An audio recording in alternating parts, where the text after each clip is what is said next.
Hello.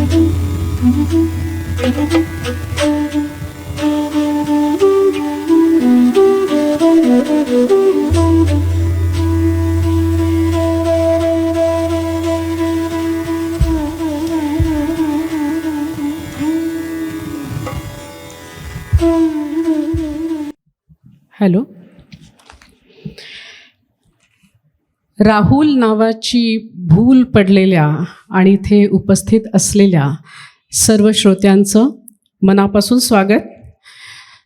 रसिक हो, आज 12 जानेवारी म्हणजे राष्ट्रीय युवा दिन. इथे आपण स्वामी विवेकानंदांचा फोटो पाहतो आहोत. स्वामी विवेकानंदांची जयंती.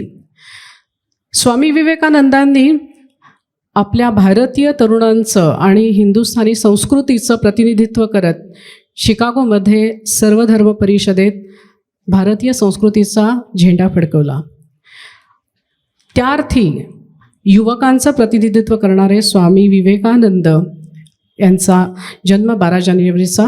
आणि योगायोग असा की आज ह्या 12 जानेवारीलाच आपल्या भारतीय संगीताचं आजच्या घडीला जी काही माध्यमं आपल्याला मिळालेली आहेत, यूट्यूब असेल, फेसबुक लाईव्ह असेल, अनेक माध्यमातून भारतीय शास्त्रीय संगीत जगाच्या कानाकोपऱ्यापर्यंत पसरवण्यासाठी सतत प्रयत्नशील असलेले युवा प्रतिनिधी, भारतीय संगीताचं प्रतिनिधित्व करणारे युवा प्रतिनिधी राहुल देशपांडे आज आपल्यासोबत इथे आहेत. हा खरंच एक चांगला योगायोग आहे. थँक्यू, धन्यवाद. आज असं झालं की हे योगायोगाचं सत्र आज आपल्याला वेगवेगळ्या गोष्टी आज 12 जानेवारीला आहेत हे हळूहळू आपल्याला उलगडत जाईल.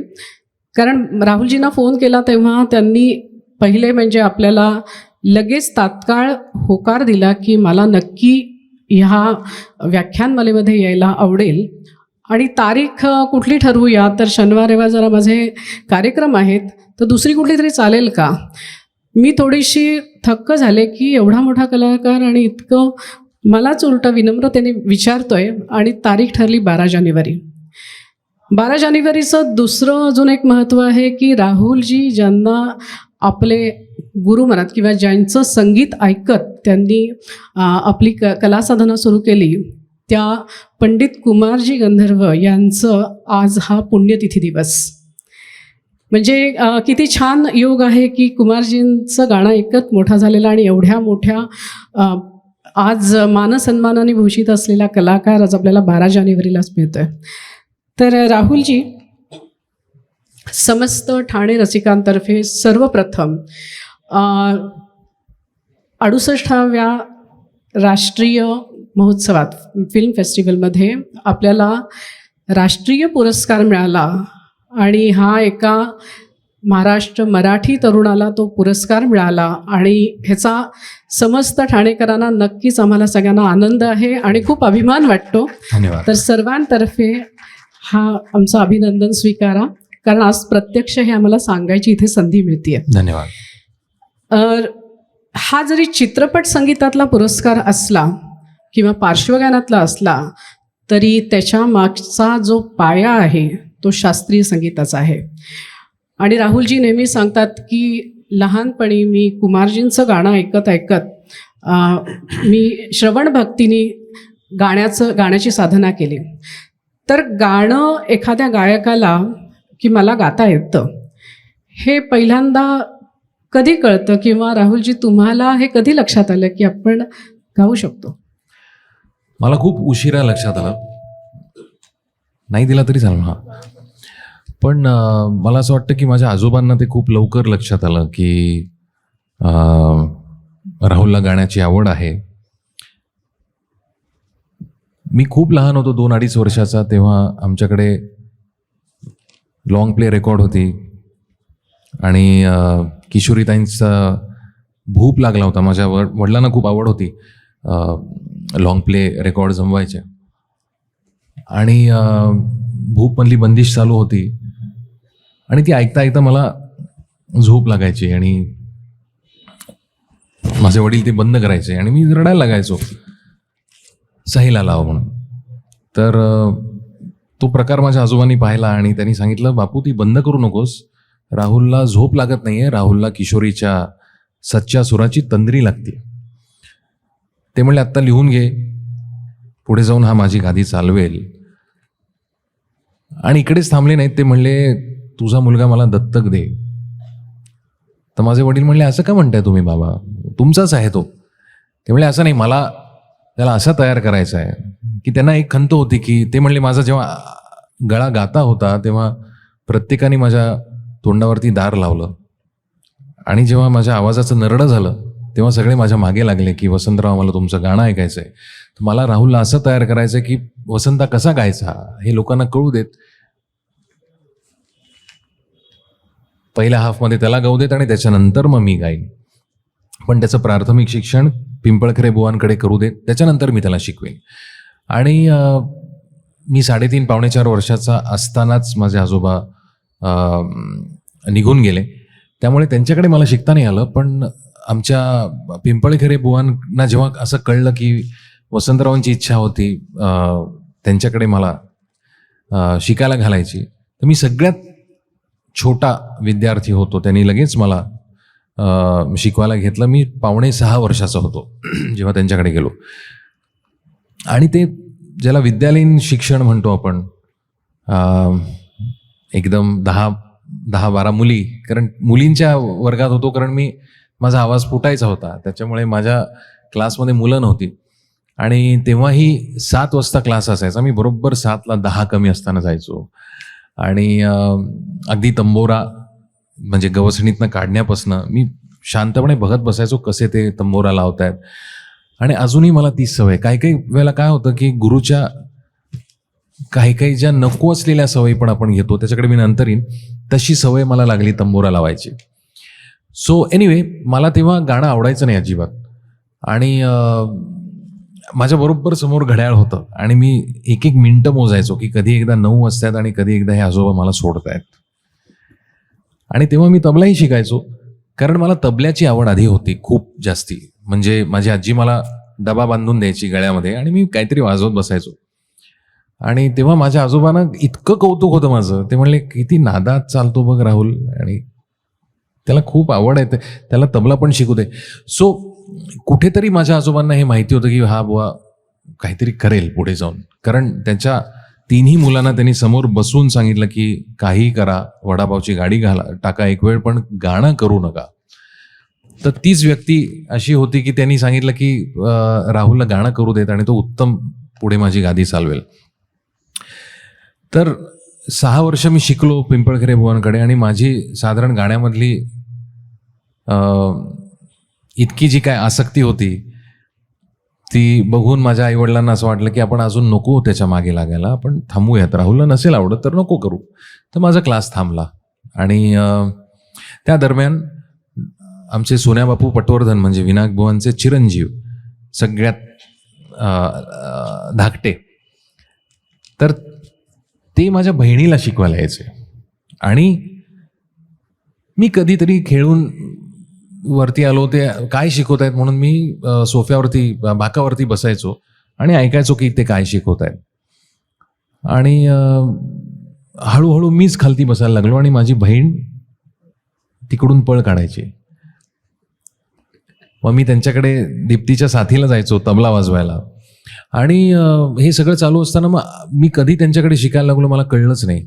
पण ते शिक्षण साधारण एक 6 ते 8 महिन्याचंच होतं. आणि त्यांना एकदा सोडायला जेव्हा मी गेलो होतो तेव्हा आमच्या उषाताई चिपलकट्टी तिकडे माझ्या वडिलांना भेटल्या आणि त्या म्हणल्या, बापू मला तुझ्या वडिलांनी खूप काही दिलेलं आहे, ते मला राहुलला द्यायचं आहे, तर मी त्याला शिकवायला येते. तर माझे वडील म्हणले हो अगदीच आवडेल आम्हाला. मग त्या घरी यायला लागल्या मला शिकवायला. आणि असं मला वाटतं की ते जे शिक्षण होतं तेव्हापासनं मी खऱ्या अर्थाने ज्याला आपण गाण्यामध्ये रुची निर्माण होणं म्हणूया, किंवा ते जे 6-8 वर्षाचं शिक्षण माझं उषाताईंकडे होतं ते सगळ्यात मला असं वाटतं की मला खूप काही देऊन गेलं. कारण शास्त्रीय संगीताचा पाया जो पक्का, शास्त्रीय संगीताचा पाया मला असं वाटतं ना की पिंपळखरे बुवांकडे झाला. कारण आपल्याला कधी कधी समजत नसतं की आपण काय शिकतोय. आपण तेव्हा ती डिस्कार्ड करत असतो, कारण आपल्याला ती गोष्ट आवडत नसते. पण संस्कार यालाच म्हणतो आपण, की आपल्याला आई वडील सांगतात ते आवडत नसतं. नाही मला आता खेळायचंय, पण आई वडील सांगतात नाही शुभं करोती म्हण, हे कर, अमुक कर, परवाचा म्हण. तेव्हा ते काहीच आपल्याला आवडत नसतं. पण नंतर आता आज मी रेणुकाला तेच सांगतो की संध्याकाळी शुभं करोती म्हण. ते हे संस्कार आपल्यामध्ये होतात. तसे ते गाण्याचे संस्कार मला असं वाटतं की पिंपळखेरे बुवांकडे झाले. आणि मग मला राग म्हणजे काय माहिती होतं, की भूप म्हणजे काय, त्याच्यातली कोणची बंदिश काय, ताल काय, कसं ते ह्या सगळ्या गोष्टी ह्याची ओळख झाली होती. आणि नंतर असं असतं की उषाताईंकडचं जे शिक्षण होतं ते माझ्याकरता, ज्याला आपण गमतीदार म्हणूयात आणि अतिशय आवडणारं म्हणू, की विचार कसा पक्का करायचा, तुझ्या विचाराने तू कसं गाशील, अशा पद्धतीने तिने मला तयार केलं. आणि मी तिला उषाताईच म्हणायचो. अच्छा.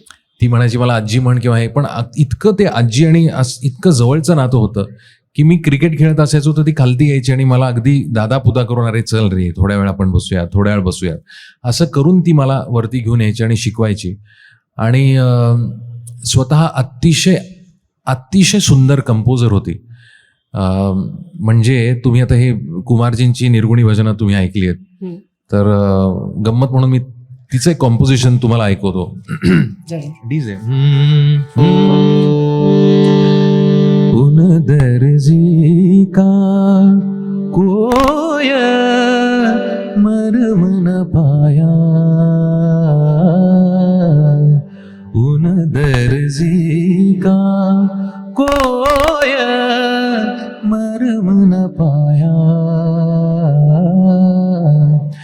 बिन धागा जमा,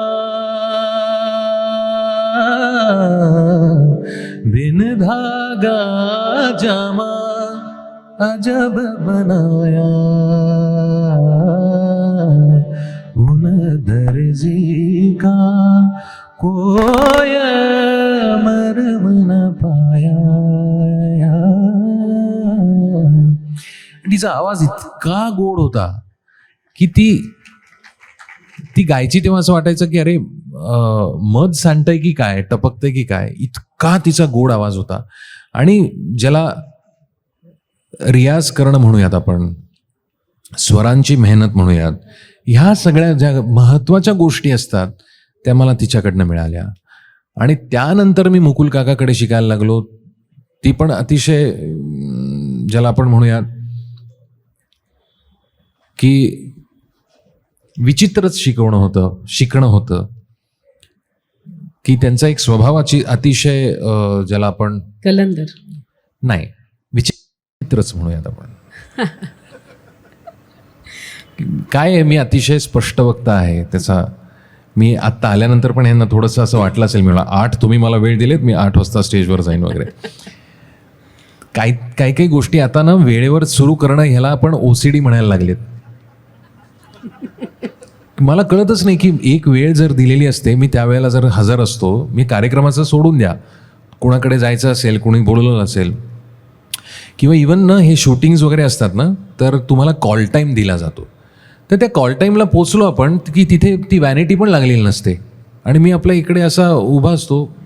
नशिबाने आता गाडी असते माझ्याकडे, त्याच्यामुळे मी गाडीत बसून राहतो.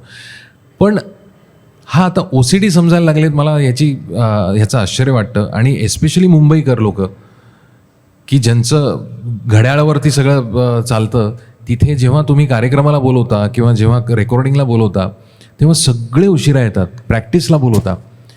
मला आठवतं एकदा अनिल मोहिल्यांचा एक कार्यक्रम होता स्त्री संगीतकारांवरती. आणि मी पुण्याहून पार्ल्याला कोणचं रे ते टिळक मंदिरमध्ये त्याची रिहर्सल होती. मला त्यांनी 9:30 वाजता बोलवलं. बरं, सांगताना असं की 9:30च्या ठोक्याला सुरू होणार हा राहुल. बरं, माझा पहिलाच अनुभव, त्यामुळे मी पुण्याहून 5:30लाच निघालो आणि 9:15ला मी तिकडे हजर होतो. आणि हे आले 11 वाजता. मी म्हटलं काय हो, तसं मी जातिवंत, मी जरी नागपूरचा असलो तरी जातिवंत पुणेकर, कारण जन्म पुण्याचा. आणि मी विचारलं, मी असं ऐकून आहे म्हणलं काका की सगळे तुम्ही मुंबईकर खूप वेळेवर असता. म्हणलं मी 9:15 आलो आहे आणि म्हणलं मी 12:30पर्यंतच आहे, त्याच्यानंतर मी जाणार आहे. तर ते म्हणले अरे नाही पण अजून. मी म्हणलं मी 12:30पर्यंत तुम्हाला वेळ दिली आहे, मी 12:30पर्यंत थांबीन. तेव्हा राहुल देशपांडे किंवा आत्ताही मी असं समजत नाही की खूप मोठा झालो आहे, पण तेव्हा तर मी कोणाला माहिती पण नव्हतो, पण मी 12:30 निघून गेलो. त्यांना म्हटलं तुम्हाला जे गाणं पाठवायचं ते मला पाठवा, ते मी बसवतो आणि ते तुमच्या कार्यक्रमात गातो. आणि त्यांनी मला पाठवलं आणि मी ते गायलो. तर कमिंग बॅक टू मुकुल काका, लिटरली मला सांगायचे चल आता, तर मी रस्त्यावरनं चालायला लागायचो. बस इकडे फुटपाथवरती बसून मला काहीतरी एखादी बंदिश दिली. आम्ही डॉक्टर लागूंच्या घरी त्यांनी बोलवलं होतं, मुकुल काकांना अर्थात. मी त्यांच्याबरोबर गेलो होतो आणि लागूंना डॉक्टर लागूंना कुमारजी म्हणजे दैवत त्यांचं. तर त्यांना मुकुल काका आला, ते एवढा आनंद झाला होता. आणि मुकुल काका बसून मला सांगतो तुम्हाला, खमाज मल्ली ठुमरी, पिलू खमाज असं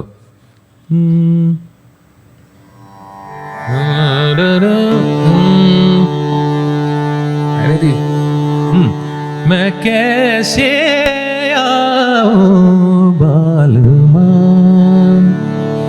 बूंद ना भीगे मोरी सारी रे,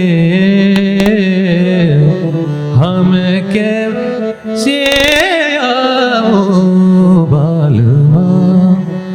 माझे आजोबा असे गायचे, पण मला ह्यानी अशी शिकवली, मैं कैसे आऊं बालमा, बालमा, बालमा.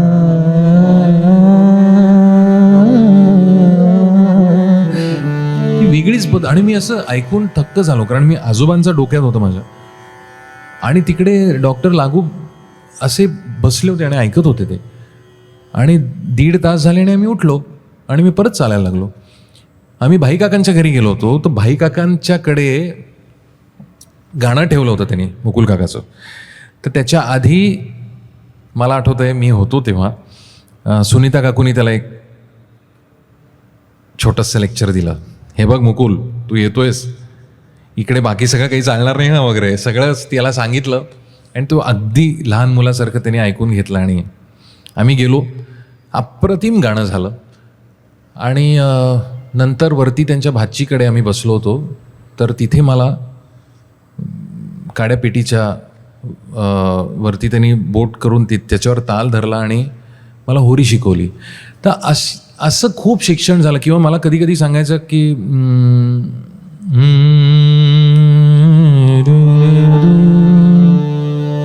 घरिया चाल चल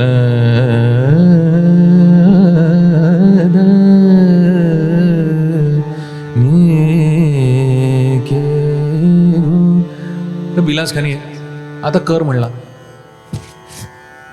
म्हणलं कर म्हणजे एवढंच दिलं त्यांनी मला, आणि तर म्हणलं ह्याच्यावर विचार कर. तर ते मला कळायचं नाही विचार कर म्हणजे काय. आता हळूहळू कळायला लागलंय. पण ज्याला दृष्टी देणं म्हणतो आपण, मला बरेच वेळा असं कळत नाही की मग तेव्हा कळायचं नाही की गुरु आपल्याला काय करतो, आपल्याला देतो काय. गुरु गाणं देतो म्हणजे काय करतो. तर मला असं वाटतं की नंतर मला कळलं, जसं जसं हळूहळू ऐकायला लागलो, गाणं कळायला लागलं, की जी दृष्टी आहे की हे अमुक एक जर आता मला निके गो गरिया, आता ह्याच्यामध्ये मुकुल काकाच्या पद्धतीने जर मी मांडायचं ठरवलं तर मी कसं मांडीन. वसंतरावांच्या दृष्टीने मांडायचं तर त्यांची नक्कल नव्हे तर तो विचार ज्याला आपण म्हणूयात, तो एकदा विचार आपल्यामध्ये आपण आत्मसात केला की आणि आपला केला की तो आपला म्हणून बाहेर पडतो. आणि मग तो काही काही वेगवेगळ्या गोष्टी सुचवायला लागतो संगीतातल्या, आणि मग त्या आपण एक्सप्लोअर करायच्या असतात. त्यालाच मला असं वाटतं की म्हणजे वसंतराव म्हणायचं ना, मी माझं गाणं गातो, तसं मला असं वाटतं की आता ही वेळ नक्कीच आलेली आहे की मी वसंतरावांचं गाणं नाही गात, मी कुमारजींचं गाणं गात नाही, मी मुकुल काकाचं गाणं गात नाही, मी भीमसेनजींचं गाणं गात नाही, मी माझं गाणं गातो. क्या बात. सो हा प्रवास इथपर्यंत येऊन पोहोचला आहे. आणि आत्ताशी मला कुठे समजायला लागले की माझं गाणं म्हणजे माझं नव्हे, ते गाणं जुनंच आहे.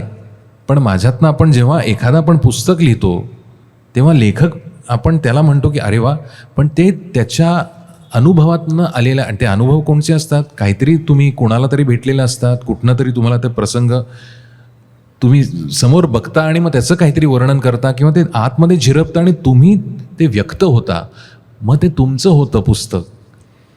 तर तसं काहीसं मला असं वाटायला लागलं की हो, आता जे मी गातोय हे माझं आहे, त्याच्यामुळे ह्याच्यावरती तुम्ही शिक्के मारू नका. वसंतराव, कुमार, भीमसेनजी, अमुक तमुक, नाट्यगीत, धमकं टमकं असं शिक्के.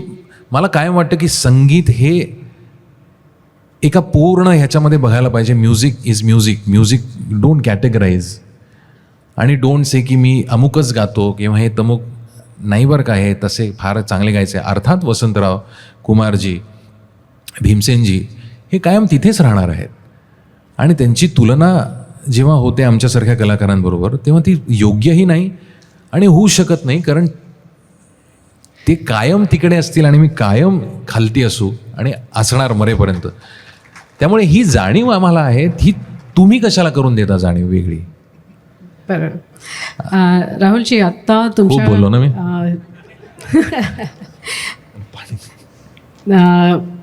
थोडक्यात असं होतं की संगीत हे आपण शास्त्र म्हणून शिकायला सुरुवात करतो आणि मग ती कला म्हणून हळूहळू ती उमजत जाते आणि मग हे गाणं माझं आहे हा त्याच्यावर हळूहळू तो ठसा उमटत जातो. आत्ता तुमच्या बोलण्यामध्ये भाई काकांचा उल्लेख आला आणि पु ल देशपांडे ह्यांचा सहवास तुम्हाला लाभला आणि त्यांनी काही तुमच्या संगीताबद्दल किंवा तुमच्या करिअरबद्दल की हे गाण्यामध्येच तू हे करिअर करावं अशाबद्दलचं एक आम्ही ऐकतो की आपल्याला अकॅडमिकली की तुमचा प्रोग्रेस पण चांगला होता. मला सांगू का की सगळ्यात पहिली आठवण माझी का, अर्थात जन्मापासूनच आमच्या समोर राहायचे भाई काका आणि मला तेव्हा माहितीच नव्हतं की हे किती मोठे आहेत. की हो आजोबा किंवा मी जेव्हा तबल्याच्या क्लासला जायचो, दुसरीत होतो मी, तेव्हा माझे सर मला म्हणले की अरे जरा पुलंची स्वाक्षरी घेऊन येशील का. म्हटलं हो आणतो की. मी त्यांच्या घरी गेलो, बेल वाजवली आणि सुनीता काकूने दार उघडलं. आणि एक होतं सुनीता काकूचं, कधीही घरी आल्यानंतर तिने नुसतं फ्रीजमधलं काय होईना, पेढा असेल, बर्फी असेल, काहीतरी बसून खा आणि मग जा. तर मी म्हणलं भाई काका आहेत का, तर तो भाई काका बसलेच होते. ते म्हणले काय रे. मी म्हणलं असं असे माझे सर आहेत, त्यांना तुमची स्वाक्षरी हवी आहे. अच्छा काय करत, अच्छा आता. मग त्यांनी लगेच मला त्या क्षणाला त्यांनी ते काहीतरी एक शेरा लिहिला, मला दिला आणि मी ते घेऊन गेलो. आणि अजून एक आठवण म्हणजे तिकडेच खालती मी क्रिकेट खेळायचो. पहिल्या मजल्यावरती राहायचे भाई काका. जोशी हॉस्पिटल आमच्या पुण्यात आहे, त्याला लागून राहायचे ते. आणि तिची ती गॅलरी अशी होती की आम्ही क्रिकेट खेळलो की बॉल कायम त्यांच्या घरी जायचा आणि त्यांच्या त्या गॅलरीला बॉल लागला की आऊट असं आमचं होतं. की आपण आऊट झालो, कारण ती कधीच बॉल द्यायची नाही, चिडायची ती. आणि मग आता बॉल आणायचं कोणी, तर मग मला जायला लागायचं, अरे कशाला इकडे बॉल. म्हणलं अगं मी नाही मारला, यांनी मारला वगैरे असं करत करत पहिला लहान मुलांचा इंग्लिश चित्रपट आम्हाला भाई काकांनी दाखवला, मेरी पॉपिन्स, चिटी चिटी बँग बँग. मला हे खूप आठवत आहेत ह्या गोष्टी. आणि मग आईस्क्रीम आणि त्याच्यामुळे अशा वातावरणामध्ये मी वाढलो. आणि जसा मी गायला लागलो तसे दरवर्षी भाई काका, सुनीता काकू, दिनेश काका त्यांचा पुतण्या, ज्योती काकू, हे सगळी लोकं आमच्या घरी यायची. सुरुवातीला भाई काका यायचे फक्त. आणि तेव्हा मी पिंपळकरांकडे शिकायचो, तर आमचे एक तेव्हा तबल्याची साथ करणारी पण वेगवेगळी लोकं होती, घरी येऊन साथ करायचे. तर तुळशीबागवाले म्हणून आता नाही येते, ते आले होते आणि झुमरा गायलो मी. छायानटमधली बंदिश होती. आणि आमच्या सरांना त्याचंच कौतुक, पिंपळखरे बुवांना, की अरे हा 8 वर्षाचा मुलगा झुमरा गातोय वगैरे असं सगळं. आणि मी त्यांच्यासमोर गायलो. त्याच्या पुढच्या वर्षी जसं मला कुमारजींचं वेड लागलं तसं मी सगळी कुमारजींच्या गोष्टी गायलो आणि अतिशय आनंद झाला त्यांना. आणि माझी आई म्हणली की भाई काका आहे, हा कुमार काकांच्या सगळ्या गोष्टी गातो, सगळ्यांनाच आनंद आहे, पण मला असं वाटतं आई म्हणून की वसंतरावांचा नातू काहीच गात नाही हा वसंतरावांचं. म्हणजे तुमचा, मला माहिती आहे तो प्रश्न आहे, तो त्याचं पटकीने उत्तर देऊन टाकतो म्हणजे आपल्याला थोडासा अजून वेळ मिळेल. की कुमारजींचं गाणं, म्हणजे मी तुम्हाला म्हटलं की मला गाणं आवडायचं नाही. एक दिवशी 12 जानेवारीला 1992 साली कुमारजींचं निधन झालं. सकाळी मी सकाळच्या 7:30च्या बातम्या, 7च्या बातम्या लागायच्या तेव्हा त्या मी ऐकल्या आणि बापूंना, माझ्या वडिलांना सांगितलं. आणि आमच्या घरी तुम्हाला सांगतो, कुमार काका आले की त्यांना दारातनं आत येऊन द्यायचं नाहीत. माझे आजोबा त्यांच्या पायावरती साक्षात लोटांगण घालायचे, पायावरती डोकं ठेवायचे आणि मग मित्र जे काय असेल, मग शिव्या पिव्या पण चालतील किंवा जे काय असेल ते नंतर, पण इतके मानायचे. आणि कुमार आपल्या जवळ असावा म्हणून तुम्हाला गंमत वाटेल, माझ्या आजोबांनी भाई काका, त्याच्यानंतर C.D. देशमुखांचे बंधू म्हणजे आपले पहिले फायनान्स मिनिस्टर रामराव देशमुख, प्रकाश इनामदार ॲक्टर, त्याचे वडील अप्पासाहेब इनामदार, अशी काही मंडळी होती. त्यांनी मिळून सगळ्यांनी एक बंगला भाड्याने घेतला होता 6 महिने. आणि कुमारजी, भानुताई त्यांच्या पहिल्या पत्नी, ही सगळी बिराडं एकत्र राहत होती. आणि तंबोऱ्याला गवसणी नव्हती, तबल्यावरती गाद्या नव्हत्या, सगळी वाद्य खुली होती आणि 24 तास फक्त आणि फक्त गाणं चालत. तर माझ्या वडिलांना आणि माझ्या आत्यांना, माझ्या मोठ्या आत्याला सगळ्या कुमारजींच्या बंदिशी पाठ. कारण त्या काळात वसंतराव आणि भानुताई त्यांच्या समोर बसून शिकत होते. आणि नंतर कुमार काका पेशवे पार्कात, संभाजी बागेमध्ये यांना पोरांना घेऊन जायचे आणि खिशामध्ये असे दाणे ठेवलेले असायचे आणि सगळी पोरं अशी हात घालून ते दाणे खायचे. आणि ते असे कुमार काका माझ्या वडिलांना आणि यांना माहिती. त्याच्यामुळे इतकं प्रेम कुमारांचं. तरीही माझ्या आईने त्यांना सांगितलं, अरे मी हेही सांगतो की माझी आजी ना,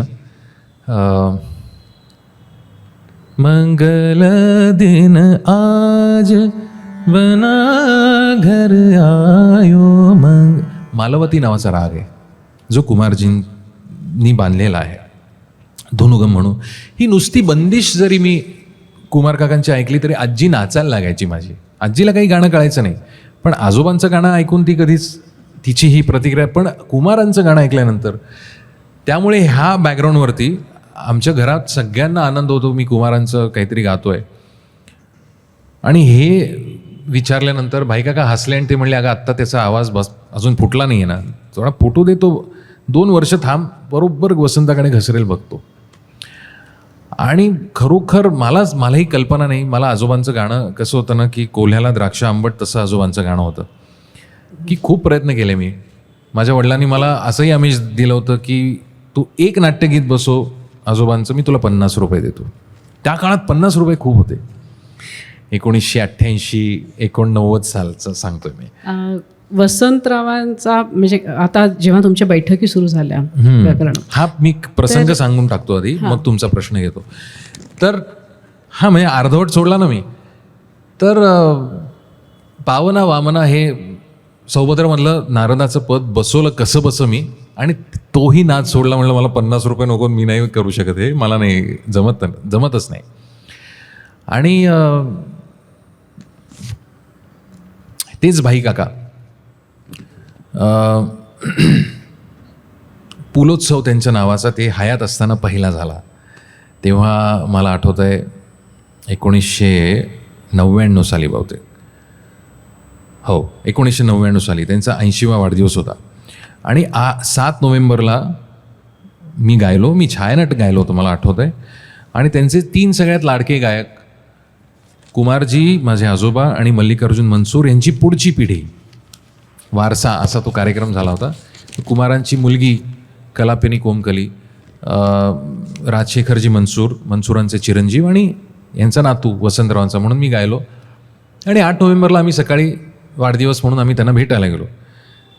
तर तेव्हा भाई काका व्हीलचेअरमध्ये होते, पार्किन्सन झाला होता, आणि जास्ती लोक त्यांना चालायची नाहीत. ते जास्ती लोकांमध्ये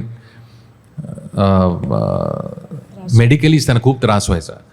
तरीही आम्ही एक 5-6 लोक होतो आणि आवाज पण त्यांचा एकदम खोल गेला होता. तर मला सुनीता काकू म्हणली, अरे त्याला तुझ्याशी काहीतरी बोलायचं आहे, तू त्याच्या जवळ जा. तर मी जवळ गेलो तर ते म्हणले, अरे असं काय रोड का दिसतोयस तू? मी म्हणलं, काका हो मी CA करतोय, माझा क्लास असतो, त्याच्यानंतर आर्टिकलशिप असते. तर ते हसले त्या अवस्थेमध्ये. ते म्हणले, तू आपल्या स्टेशनपासून आपल्या घरी येतोस, तुला CA, ICWA, doctor, architect, engineer तुला किती पाट्या दिसतात? म्हणलं, बऱ्याच दिसतात. तर तुला गव्याची पाटी दिसते का रे? म्हणलं, अशी कुठे पाटी असते काका? ते म्हणले, तुला लावायची आहे. हे करायला सगळे बाकी जग बसले, तुझं काम त्या 2 तंबुऱ्यांमध्ये बसून गाणं हेच आहे. त्यामुळे आत्ता CA सोड. आणि आश्चर्याची गोष्ट, आता गंमत वाटते, मी ज्यांच्याकडे आर्टिकलशिप करायचो ते आपले महेश काळेचे सासरे. लगेच हो म्हणले मला काका. मी लगेच गेलो. मी आधी आई वडिलांना आणि आजीला विचारलं, मी काय करू, CA का गाणं? तर अर्थात भाई काकांनी सांगितलं आणि आजोबांनाही असं वाटत होतं की मी गावं. तर माझ्या आजीनी आणि आईवडिलांनी नाईलाजास्तव सांगितलं की नाही, तू गायला पाहिजेस. लगेच मी तडक गेलो काकांकडे आणि मी राजीनामा दिला. आणि मग माझं शिक्षण खऱ्या अर्थाने ज्याला आपण म्हणू रियाज मी सुरू केला. आणि मी रोज 4 वाजता उठायचो.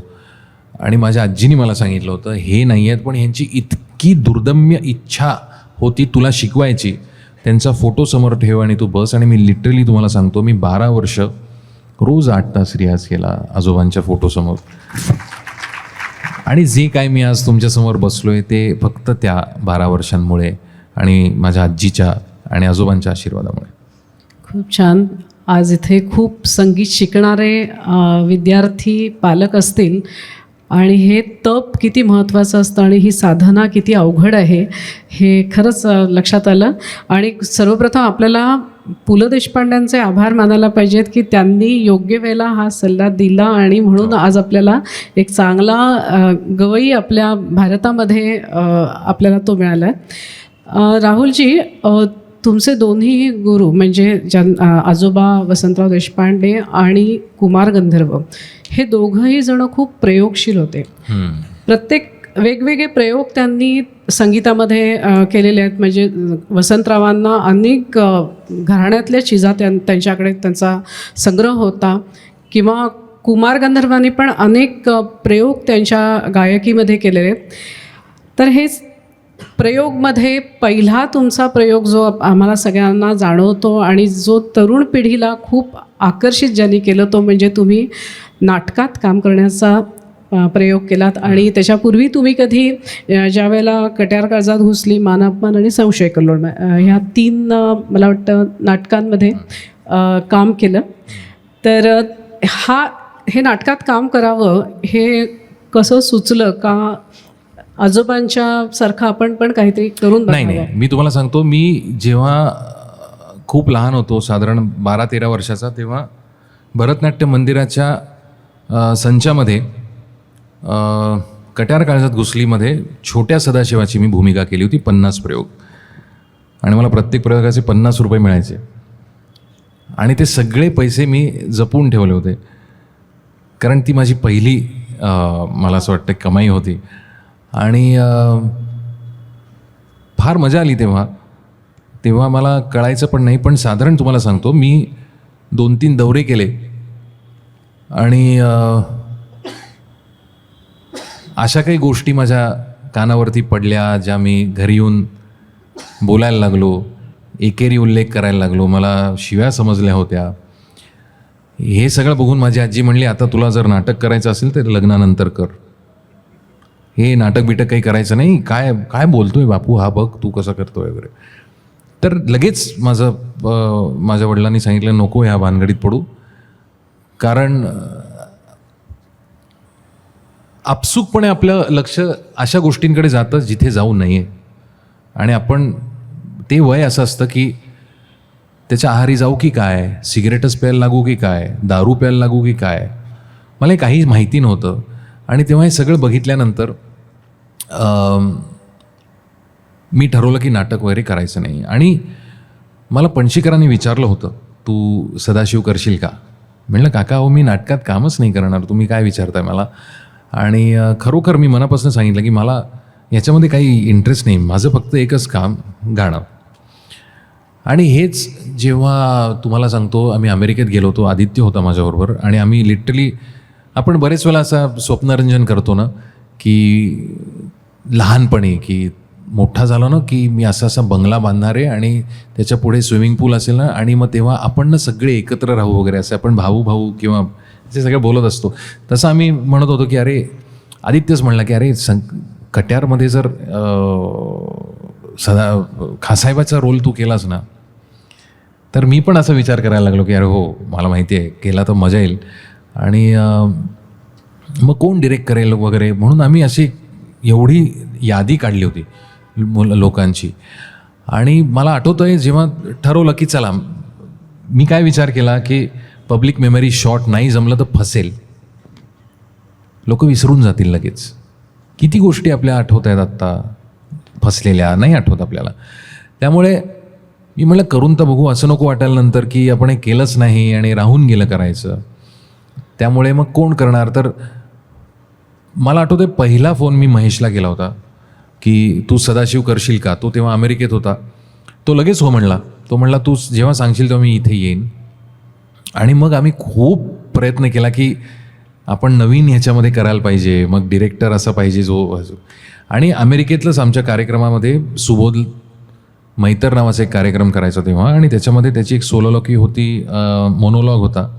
तो बघून मी इतका भारावलो की त्याला जाऊन लगेच मी विचारलं की माझ्या डोक्यात असं आहे कट्यार काळजात घुसली करण्याचं, आणि त्याच्यामध्ये कविराजाची भूमिका तू करशील का आणि हे डिरेक्ट करशील का. तुम्हाला आश्चर्य वाटेल, त्याच्या आधी मी कुणाला विचारलं असेल. परफेक्ट कविराज. Any guess. माझं कास्टिंग खूप चांगलं आहे, खूप चांगलं आहे. म्हणजे पिक्चरच्या वेळेला पण मला हे जाणवलं, आणि प्रत्येक नाटकाच्या वेळेला मला हे जाणवलं आहे. मी प्रशांत दामल्यांना विचारलं, कारण त्यांना गाण्याची नितांत आवड आणि अप्रतिम स्वतः गातात, आणि त्या वयामधले, आणि ते पण त्यांचं बहुरूपी नावाचं तेव्हाच नाटक येत होतं. तेव्हा त्यांना आता आठवतही नसेल, आय डोंट नो आठवते का नाही, पण मी हे त्यांना नंतर सांगितलंही होतं की तुम्हाला विचारलं होतं मी. सो एनिवे ते नाही म्हणले. आणि सुबोध इतका राजबिंडा दिसायचा, मला असं वाटतं की कविराजा सोडून तो तिकडचा राजाच असेल की काय, इतका सुंदर तो दिसायचा, काम करायचा. आणि तो म्हणला मला कट्यार काळजात घुसली माहितीच नाही, तर तू मला स्क्रिप्ट दे. मग मी त्याला स्क्रिप्ट पाठवली, आणि त्यांनी 1 महिन्यानंतर तो म्हणला मी करतो. आणि रेस्ट इज हिस्ट्री असं आपण म्हणूयात. मग त्याच्यानंतर मी संशय कल्लोळ केलं, मानापमान केलं, सौभद्र केलं. सौभद्राच्या वेळेला मला असं वाटलं की कृष्ण मी नाही, आनंद भाटेनी करावा. मी कृष्णाची पदं घेऊन आम्ही सुरू केलं होतं, कारण सेम जसं मी पणशीकरांना म्हणलं तसंच आनंद मला म्हणाला, मी नाटक बिटक मी म्हणलं रे लेगा तू इतका चांगला नाट्यगीतं गातोस मैफिलीमध्ये. मला असं ही जाणवलेली गोष्ट आहे की जेव्हा मी स्टेजवर उभा राहून पदं म्हणायला लागलो, नाट्यगीत ज्याला आपण म्हणूयात, तेव्हा मला खऱ्या अर्थाने त्या नाट्यगीताचा अर्थ कळला, आणि मी खूप चांगल्या पद्धतीने ते व्यक्त व्हायला लागलो. तोपर्यंत मी ती गाणी म्हणून गायचो. आणि मला खरोखर असं वाटतं की प्रत्येक गायकाने कधीतरी संगीत नाटक एकदा करावं, म्हणजे त्याला कळतं की बुवा आपण काय करतोय. आणि मला खूप कौतुक वाटतं आनंदचं की तो हो म्हणल्यानंतर, आणि त्यांनी इतक्या सिन्सिअरली आणि इतकं सुंदर भूमिका केली. त्यांनी 50 का 100 प्रयोग केले आम्ही त्याचे, पण इतका सुंदर दिसायचा तो कृष्ण म्हणून. आणि मी नारद करायचो, आणि मी नंतर पूर्ण प्रयोग बघायचो की हा प्रत्येक वेळेला काहीतरी मजा यायची त्याची गायकीची, ऐकताना मजा यायची. सो मला असं वाटतं की मला नाटकाने खूप समृद्ध केलं. एक गवई म्हणून, एक काय म्हणत त्याला की एक व्यक्ती म्हणून पण, आणि एक गायक म्हणून. आणि मला अभिनय म्हणून पण. कारण फॉर्च्युनेटली काय झालं की माझी नंतरची जी तिन्ही नाटकं होती, संशय कल्लोळ असेल, मानापमान असेल किंवा सौभद्र असेल, ते निपुणनी डिरेक्ट केलं. तो खूप तरुण होता तेव्हा, 25 वर्षाचा होता. आणि त्यामुळे जे साधारण संगीत नाटकात होतं की इथे आल्यानंतर लोकांसमोर येऊन तुम्ही त्यांच्यासमोर बघता, त्यांच्याकडे बघून तुम्ही नाट्यगीत सादर करता, म्हणजे एखादं गाणं आपण जसं सादर करतो, नमस्कार करून आपण परत नाटकामध्ये शिरतो, तर तसं नाही आहे ते गाणं जे येतं ते नाटकाचा भाग म्हणून येतं आणि ते तेवढंच गायचं असतं आणि ते नाटकामध्ये राहून गायचं असतं. हे आपले गवई मंडळी विसरून गेली नंतर. आणि त्याच्यामुळे मला असं वाटतं की संगीत नाटक खूप डिस्कनेक्ट झाला एक प्रेक्षकांचा आणि ह्याचा, की असं वाटायला लागलं की हे फक्त गायलाच येतात की काय, नंतरचं नाटकाचं तर ठीक आहे आपण गाण्यावर मारून देऊ. तर तसं नाही आहे. मला खूप आनंद ह्या गोष्टीचा होतो की जेव्हा मी कट्यार करायचं ठरवलं तेव्हा कोणीही प्रोड्युसर आम्हाला मिळाला नाही आणि ते आम्हीच प्रोड्यूस केलं आणि प्रेक्षकांनी ते उचलून धरलं आणि कोणत्याही नाटकाकरता मला अनुदान घ्यावं लागलं नाही. मला असं वाटतं की चांगल्या म्हणजे आपल्या नाटकांमध्ये इतकी ताकद आहे, संगीतामध्ये इतकी ताकद आहे की ते चांगल्या अवस्थेमध्ये जर आजही लोकांसमोर ठेवलं, रसिकांसमोर, तर रसिक ते डोक्यावरती धरतात. आणि त्यामुळे मी 450 प्रयोग केले सगळ्या नाटकांचे आणि नंतर रामराम केला की आता बास, आता मला परत एकदा मैफिलीमध्ये जाऊन मला पाहिजे तसं गाऊ दे. राहुलजी, कट्यारबद्दल एक प्रश्न असा की खरं तर खास साहेबांपेक्षा पंडितजींची भूमिका तुमच्या व्यक्तिमत्वाला जास्त मिळती जुळती होती आणि ते कधी करावं असं वाटली का तुम्हाला? अहो, पंडितजींचं भूमिकाच नाही आहे त्या, ज्याला ऑथर बॅक्ड रोल म्हणतो ना आपण. सगळ्यात महत्त्वाचं पात्र काय आहे त्या नाटकामध्ये? पंडितजी. ते येतात कधी नाटकामध्ये? दुसऱ्या अंकामध्ये फक्त सांगायला की आज तुम्ही असं केलंय, उद्या 30 कट्यार तुमच्या काळजात घुसू शकते, हे लक्षात ठेवा. तुम्ही काय करताय हे या पोराला तुम्ही घ्या आणि ह्या पोराला शिकवा. एवढं एक वाक्य करता ते येतात. तर तेवढ्याच ह्याच्याकरता येऊन काय आपण करायचं? आणि ते ती गायकी, बेसिकली ती जी गायकी आहे ती माझी नाही आहे. कारण मी लहानपणापासून एक काय म्हणत, रक्तामधनं काही गोष्टी तुमच्या येतात ना, तशा लयीशी खेळणं असेल किंवा सुरांकडे एका वेगळ्या दृष्टीने बघणं असेल, ही गोष्ट लहानपणापासून मला सारखा प्रयोग करायचा किंवा काहीतरी करून बघायचं. चुकलं तरी चालेल पण हे करून बघायला पाहिजे. त्यामुळे ज्याला आपण एक अतिशय शांत आणि ज्या पद्धतीचे पंडित जे आहेत त्या पद्धतीची गायकी माझी नाही असं मला वाटतं.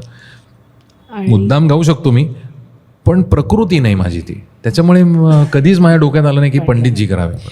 आणि ह्या एखाद्या नाटकात काम करताना संवाद पाठ करणं आणि हे सगळं असतं तर हे सोपं गेलं का सुरुवातीला? नाही, सोपं नाही गेलं काय, अजिबात नाही. संवाद पाठ झाले माझे सुदैवाने.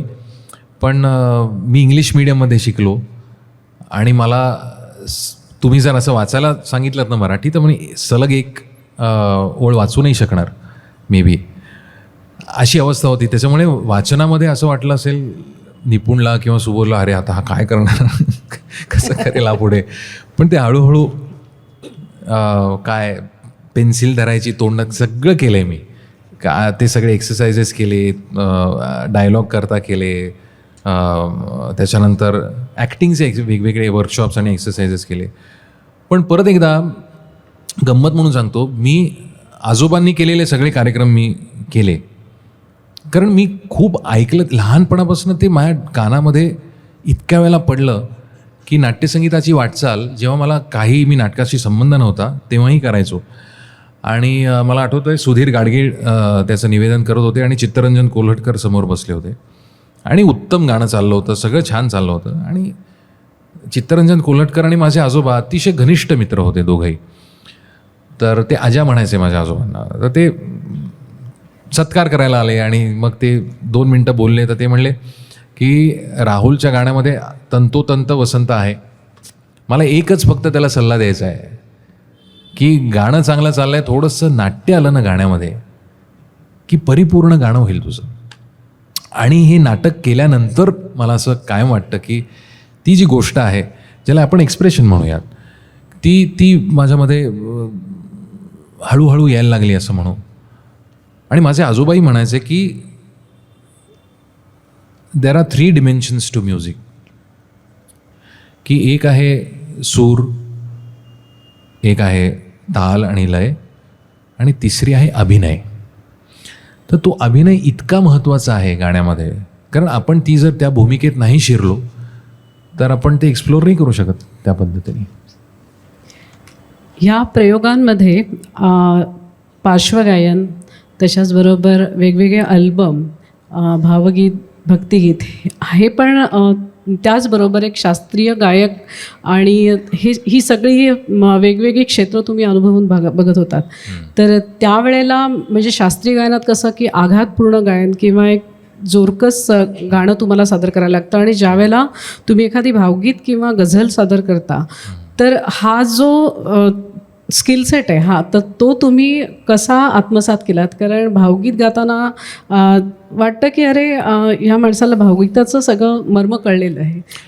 मला वाटतं की मुकुल काकांच्याकडे मला सगळ्यात महत्त्वाची गोष्ट जर काही मिळाली असेल तर ते स्वरांचे उच्चार, आणि त्या स्वरांच्या उच्चारातनं काय होतं ते एकदा पक्के झाले की कोणत्याही भाषेतला कोणताही उच्चार तुम्हाला अगदी लिलया करता येतो. फक्त परत एकदा त्याच्याकरता तुम्ही डोळस वृत्तीने त्या गोष्टीकडे बघितलं पाहिजे. आणि मला असं वाटतं की हे जे तुम्ही म्हणताय पार्श्वसंगीत असेल, मी सुरुवातीला काही पार्श्वसंगीत फारसं केलंच नाही. एकतर माझी प्रायोरिटी सेट होती क्लासिकल म्युझिक आणि जे काय मी करत होतो तेव्हा. पण जेव्हा मी कट्यार करता गायलो तेही क्लासिकलच होतं. पण त्याच्यानंतर मला असं वाटतं की एस्पेशली या कोविडच्या काळामध्ये माझे अनेक गुरु झाले अजून. लताबाई असतील, आशाताई असतील, हृदयनाथजी असतील, किंवा मेहदी साहेब असतील, गुलाम अली खां साहेब असतील, जगजीतजी असतील, सगळे. आणि मला सगळ्यात महत्त्वाची गोष्ट काय, परत एकदा आपण एखादं गाणं ऐकतो आणि आपण सोडून देतो, हा काय गायलं आहे, वा वा सुंदर. ते जेव्हा डोळसपणे ऐकतो तेव्हा त्याच्यातल्या छोट्या छोट्या गोष्टी ज्या लपलेल्या असतात ना, आपल्याला दिसत नाहीत आधी, त्या दिसायला लागतात.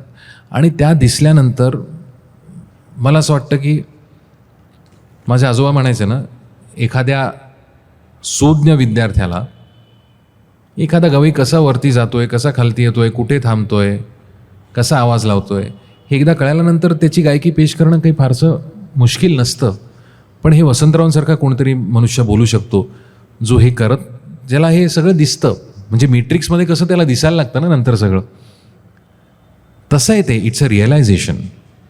आणि जेव्हा तुम्हाला ती जाणीव होते की अरे हे असं आहे काय, मग आपण हे असं करून बघूयात, मग त्यांनी ह्या 2 काय म्हणतात त्याला मात्रांमध्ये, म्हणजे आपण लय ज्याला म्हणतो ना, हे अंतर कसं कापलं आहे ह्याने. हे असे छोटे छोटे विचार आहेत जे तुम्हाला दिवस दिवस छळत राहतात, आणि त्याच्यावरती तुम्ही विचार करत असता. तुम्ही जेवत असला, तुम्ही काहीतरी बघत असला, तरी पण तो विचार चालू असतो.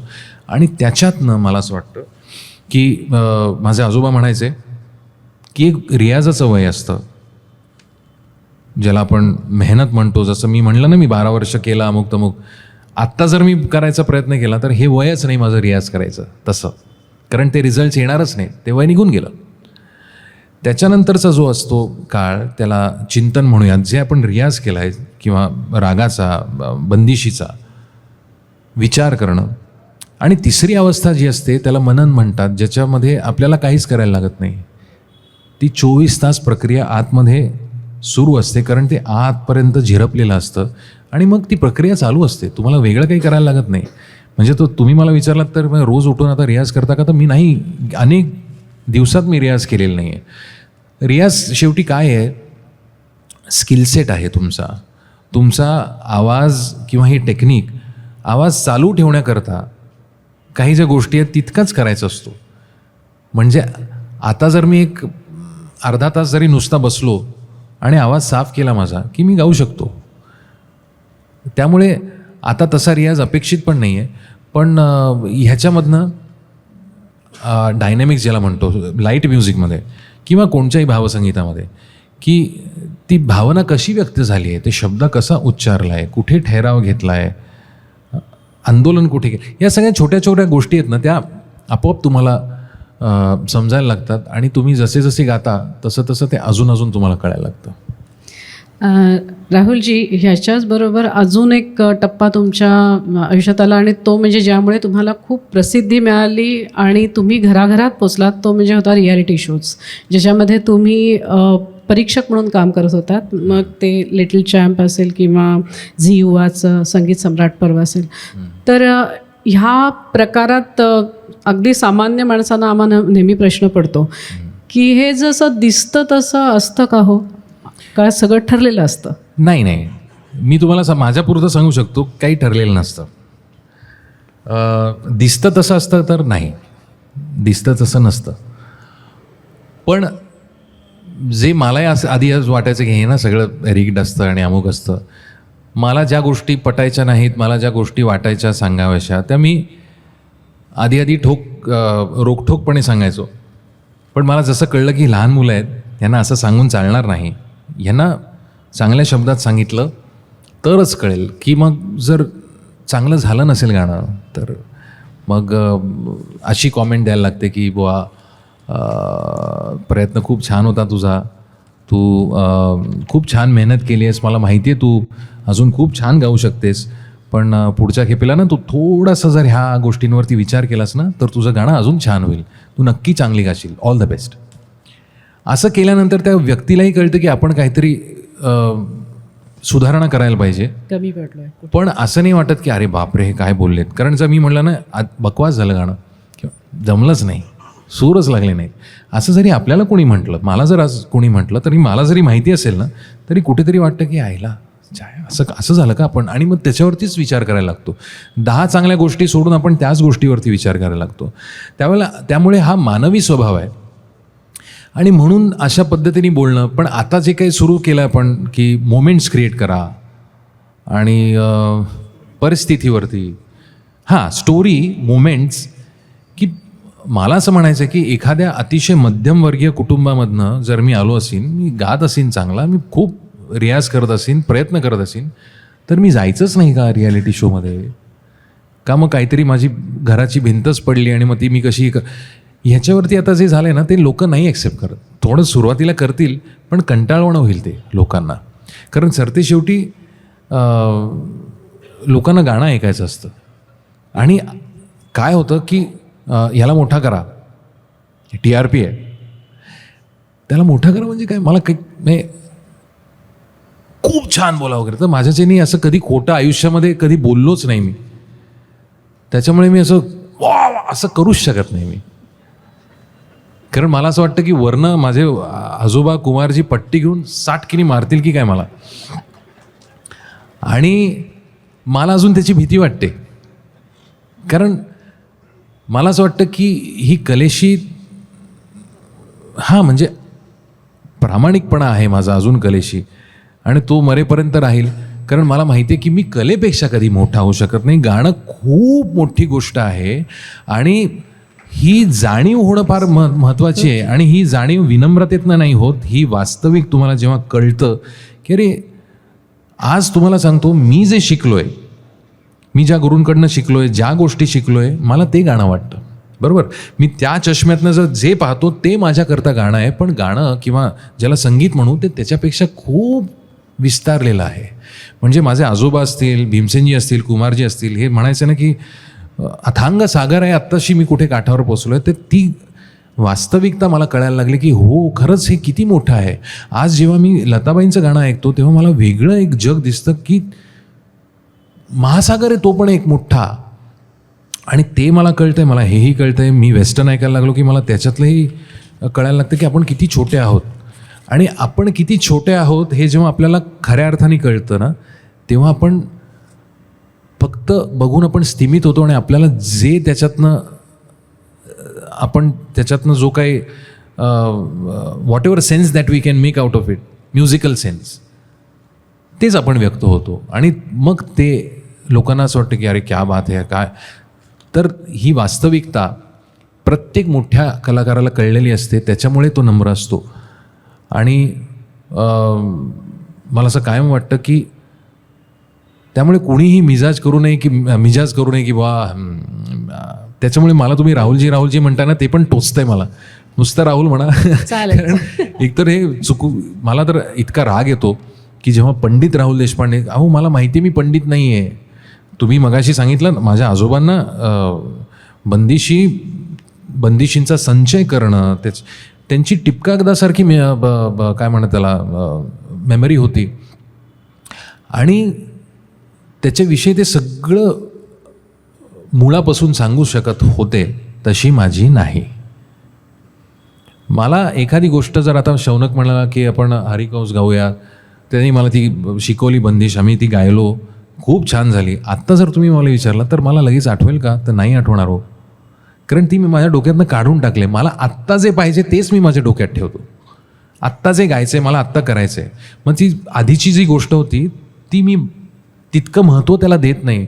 मला ती जेव्हा गायची असते तेव्हा मी ती काढतो आणि परत ठेवतो आणि मग मी त्याच्यावरती थोडासा विचार करतो की हां आता हे मी गातोय ना, मग मी आता फक्त याचा विचार करेन. असं माझ्या आजोबांचं नव्हतं. ते मैफिलीत बसले की ते कळायचंच नाही की साथीदारांना नाही किंवा त्यांच्या शिष्यांना की आता हे काय गाणार आहेत, आणि ते असं काही गाऊन जायचे. असे प्रेक्षक समोर त्यांना सापडले ना की डुड्ढाचार्य असतील किंवा काय वसंतराव काय अशा पद्धतीचे असले ना की ते मुद्दामून त्यांना डिवसतील की हे बघ हे घराणं नाही असं आहे, हे ना अमुक आहे. की भेंडी बाजार घराण्यातले अतिशय एक मोठे थोर गवई समोर बसले होते आणि माझे आजोबा अमन अली खासाबांकडे शिकले होते. पण साधारण हा मुलगा खूप चांगला शिकतोय म्हणल्यानंतर त्यांची जी त्यांनी ठेवलेली बाई होती, त्यांनी सांगितलं पुढच्या महिन्यामध्ये जर तुला शिकायचं असेल तर 25 रुपये घेऊन ये. माझ्या आजोबांचा पगारच 20 रुपये होता. त्यांनी गुरुजींना न काही सांगता ते म्हणले नाही मला नाही परवडणार नाही मला एवढं. आणि अमन अली खासाबांची काहीतरी पुण्यतिथी का काहीतरी होती तेव्हा ते गायला बसले, तेव्हा समोरची जे अमन अलींचे शिष्य होते ढसाढसा रडायला लागले. आणि मग माझ्या आजोबांची स्वभाव असा होता की ते ज्याला आपण म्हणतो ना बरोबर बाण मारायचे की अमन अलींकडे इतकी वर्ष शिकला ना, अमन अली मी 6 महिन्यात गिळून टाकला. हा अहंकार नव्हता, हा आत्मविश्वास होता त्यांचा की त्यांची जी गायकी होती ती ही अशी आहे, ह्याच्यामध्ये काहीच मी माझं नाही टाकत आहे काहीतरी वेगळं, पण ही अशी गायकी हे त्यांना सहजगत्या साध्य होतं. किंवा मास्तरांची गायकी दीनानाथरावांची ही इतकी अवघड आहे समजायला की त्यांचं ज्याला आपण फ्लाईट ऑफ इमॅजिनेशन म्हणतो ना, की मलाही ते माझ्या आवाक्याच्या पलीकडचं आहे. त्याच्यामुळे मी त्या भानगडीत पडतच नाही. कशाला उगीच पडू आणि तोंडावर आपटू. अनेक वेळा मी आपटलो आहे तोंडावरती जेव्हा मी प्रयत्न करतो तेव्हा. मग मुद्दामून का आपटू. मला काय वाटतं की माझ्या कक्षेमध्ये जे वसंतराव येतात, जे दीनानाथराव येतात, जे भीमसेनजी येतात, ते मी मला पाहिजे तसे मांडू शकतो. माझ्या कक्षेच्या पलीकडचे वसंतराव मी मांडायचा प्रयत्न करत नाही, कारण मला माहिती आहे ते मला जमणार नाही आहे. आणि आपल्याला जी गोष्ट नीट छान व्यक्त होता येत नसेल तर ती करणं हे म्युझिकल नाही असं मला वाटतं. जे नॉन म्युझिकल आहे ते मी कधी माझ्या आयुष्यामध्ये घेतलेलंच नाही आहे. आणि त्यामुळे मला असं वाटतं की वसंतराव इतका मोठा म्हणजे इतके मोठे होते की तुम्हाला सांगतो शांतू कशाळकर नावाचे त्यांचे कुमारजींचे सहअध्यायी आणि खूप मोठे गाणारे होते. अलाहाबादला राहायचे. तर शांतू काकांच्या घरी, माझं गाणं अलाहाबादला होतं तर त्यांच्या घरी आम्ही उतरलो होतो. तर त्यांनी मला किस्सा सांगितला. ते म्हणले राहुल वसंताचं गाणं इथे मी केलं आणि आत्तासारखं नाही. आता तुम्ही आत्ता कार्यक्रम आहे तर मी दुपारी आलो, उद्या चाललो सकाळी नाशिकला, तिकडनं कार्यक्रम करून पुण्याला चाललो. त्या काळामध्ये स्वस्थता होती, शांतता होती. गाणं आहे म्हणल्यानंतर 3-4 दिवस आधी गवई जाऊन तिकडे पोचतो. तिकडच्या गावामध्ये जे गुणीजन असतील त्यांच्याकडनं देवाणघेवाण होत असे. त्यांच्याकडनं काही बंदिशी, आपल्या काही बंदिशी, असं सगळं होत असे. आणि मग गाणं तर शांतू काकांच्याकडे गाण्याच्या आदल्या दिवशी 1-2 दिवस लोक जमली होती आणि म्हणले अर्धा तास वसंता भीमसेनसारखा गायला. डोळे मिटले तर असं वाटेल की भीमसेनच गातोय. बरं, उपज पण भीमसेनजींसारखी, नक्कल नाही. त्याच्यानंतर अर्धा तास कुमारसारखा गायला. आणि त्याच्यानंतर अर्धा तास बालगंधर्वांसारखा गायला. जर आत्ता मी हे सांगून तुम्हाला पटणार नाही, पण मी ही घडलेली गोष्ट सांगतो. हिराबाई बडोदेकरांना रेकॉर्डिंग ऐकवलं. माझ्या आजोबांनी सुरेश बाबूंची नक्कल केली होती. ते स्वतः 10 वर्ष शिकले सुरेश बाबूंकडे आणि त्यात मानायलाच तयार नाहीत की ती म्हणली, त्या म्हणत होत्या की दादाच आहेत हे. तर त्यांना जेव्हा सांगितलं की नाही हे वसंतराव आहेत, तेव्हा त्या ढसाढसा रडायला लागल्या की त्या इतक्या मानायच्या, मुलासारख्या मानायच्या माझ्या आजोबांना, पण इतका रिस्पेक्ट होता. त्यामुळे मी वसंतरावांविषयी जर नुसता बोलायला लागलो ना तुमच्यासमोर, तर मला माहिती आहे तुमची प्रथा नाही आहे ही, एकदाच तुम्ही बोलवता, पण तुम्ही परत बोलवाल मला. राहुल, आपण खूप वेळेला वसंतरावांचं नाव ऐकतोय. हो. एखादी वसंतरावांच्या आठवणीतलं एखादं गाणं म्हणाल का? नेहमीच म्हणतो मी वसंतरावांच्या आठवणीतलं गाणं. कोणचं गाणं म्हणायचं आहे? फरमाईश आहे कोणाची? तुम्हाला आवडेल ते म्हणा.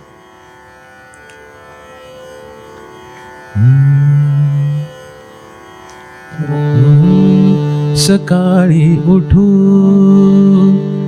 धर्माने काय केले, अभिमन्यूसी बोलाविले, चाल रे देवा, चाल रे देवा, जाऊ शिबिराला, देवा जाऊ शिबिराला, लवतो माझा वाम डोळा, मृगाचा कळप, मृगाचा कळप हा वाम हस्ती गेला, की माझा मन्युरणी पडला, गेला अभिमन्यू, गेला अभिमन्यू, मन्यू वीररणी चक्रव्यूह रचिला द्रोणानी, चाल रे देवा. हे मला असं वाटतं ब्रह्मकुमारी का कोणतं तरी नाटक पुण्यप्रभावमधलं मास्तर म्हणायचे, पण ही माझघरातली आणि ज्याला धावा म्हणू आपण अशी चाल होती जी माझे आजोबा अतिशय प्रेमाने गायचे आणि जी मी वसंतराव ह्या चित्रपटामध्ये श्रेया घोषाल यांनी फार सुंदर गायली आहे. सो वसंतरावांचं बगड्यांची माळाफुले तुम्ही नाही हो, अंतर्मध्ये किती वेळा गायचं ते, खूप वेळा गायलोय मी ते, कंटाळा आला मला त्या गाण्याचा. खरंच सांगतो, काही काही गाणी इतकी आहेत, मी तुम्हाला सांगतो, मी सुरतपिया गातच नाही मी कधी ऐकलंय आता इतक्यात. एक काळ होता की मला सुरतपिया गायल्याशिवाय मला उठताच यायचं नाही मैफिलीतनं. सावरे ऐजयो बंद केलं मी गायचं.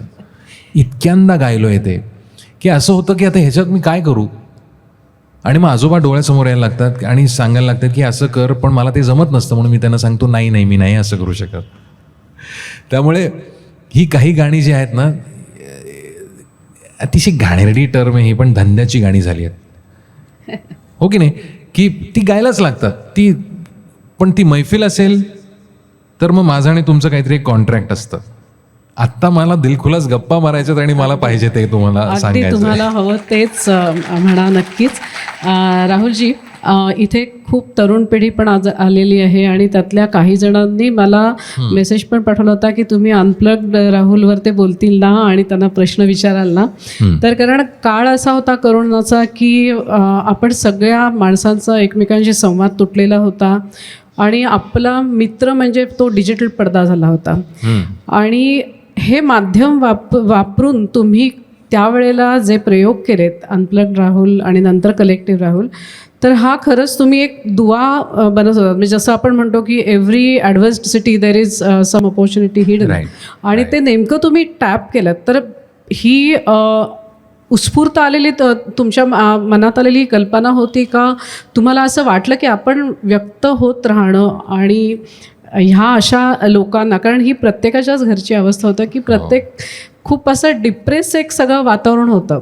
तर त्यावेळेला हा जो तुमचा प्रयोग होता तो खरंच तरुण पिढीमध्ये अतिशय आजही लोकप्रिय आहे. तर त्याच्याबद्दल थोडं सांगाल? मी सांगू का, मला तेव्हा माझं सगळं काम बघतो ना राजस, त्यांनी सांगितलं दादा तुझं यूट्यूबचं चॅनल आहे का? तर म्हटलं नाही, असं मला माहितीच नव्हतं हे काय असतं. तर तो म्हणला का नाही काढत, तर मी म्हणलं चल काढतो. आणि मग मी आमचे सगळे जे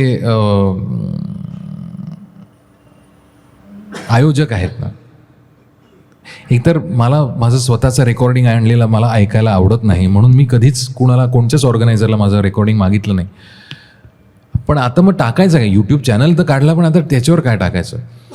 तर राजसनी जे माझे कार्यक्रम केले होते त्याची मला त्यांनी दिली CD. आणि तुम्हाला आश्चर्य वाटेल, वसंत उत्सवाची पण रेकॉर्डिंग्स माझ्याकडे नाही आहेत. तर खूप मोठे मोठे ऑर्गनायझर ज्यांच्याकडे तर मी अनेक वर्ष गायलो, कोणीही मला एकही रेकॉर्डिंग दिलं नाही. हो देतो करत करत काही कोणाकडनं काही मिळालं नाही. तर मग मी म्हणलं, मी असंच बसलो होतो आणि माझ्या मित्राचा कीबोर्ड मला खूप अशी काय म्हणतात त्याला छंद आहे. मला तो कीबोर्ड आवडला, मला काहीही रटप येत नाही त्याच्यातलं. मी तो विकत घेतला त्याच्याकडनं आणि तो एवढा मोठा, मी म्हणलं चला आपण वाजून बघूयात. तर मग तर काय करायचं म्हणून मग मी आय थिंक लग जा गले गायलो पहिलं, आणि असंच गायलो आणि ते टाकलं. म्हणलं काय, मला माहिती पण नव्हतं लोक ऐकतील की नाही. आणि मग थोड्याशा लोकांनी ते ऐकलं, त्यांना आवडलं. म्हणलं चला आता मग आपण असंच करू. आणि तेव्हा मी बोलायचो नाही. त्याच्यानंतर बाळासाहेबांची खूप गाणी गायलो मग मी.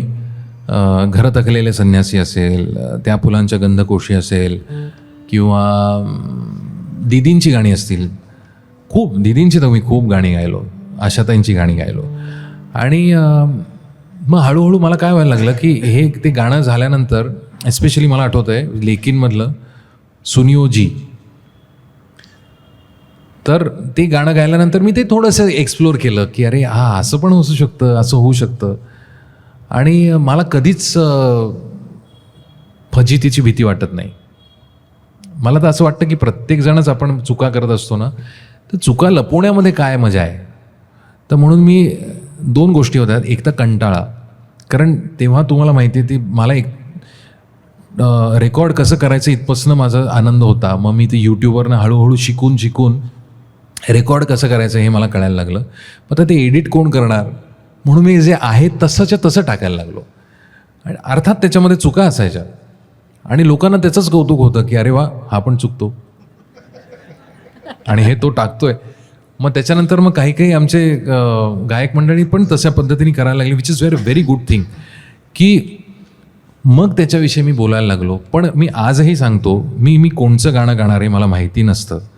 मी त्याच्यानंतर काय बोलणार हे मला माहिती नसतं. आणि सुरुवातीला अनप्लग्ड अशा करता होतं, कारण मी एकटाच होतो. मला जेवढं काय म्हणून वाजवता यायचं तेवढं त्याच्यामध्ये मी ते सगळं करायचो. त्याच्यानंतर कलेक्टिव्ह याच्यामुळे झालं, कारण त्याच्यामध्ये मग लोकं ॲड झाली.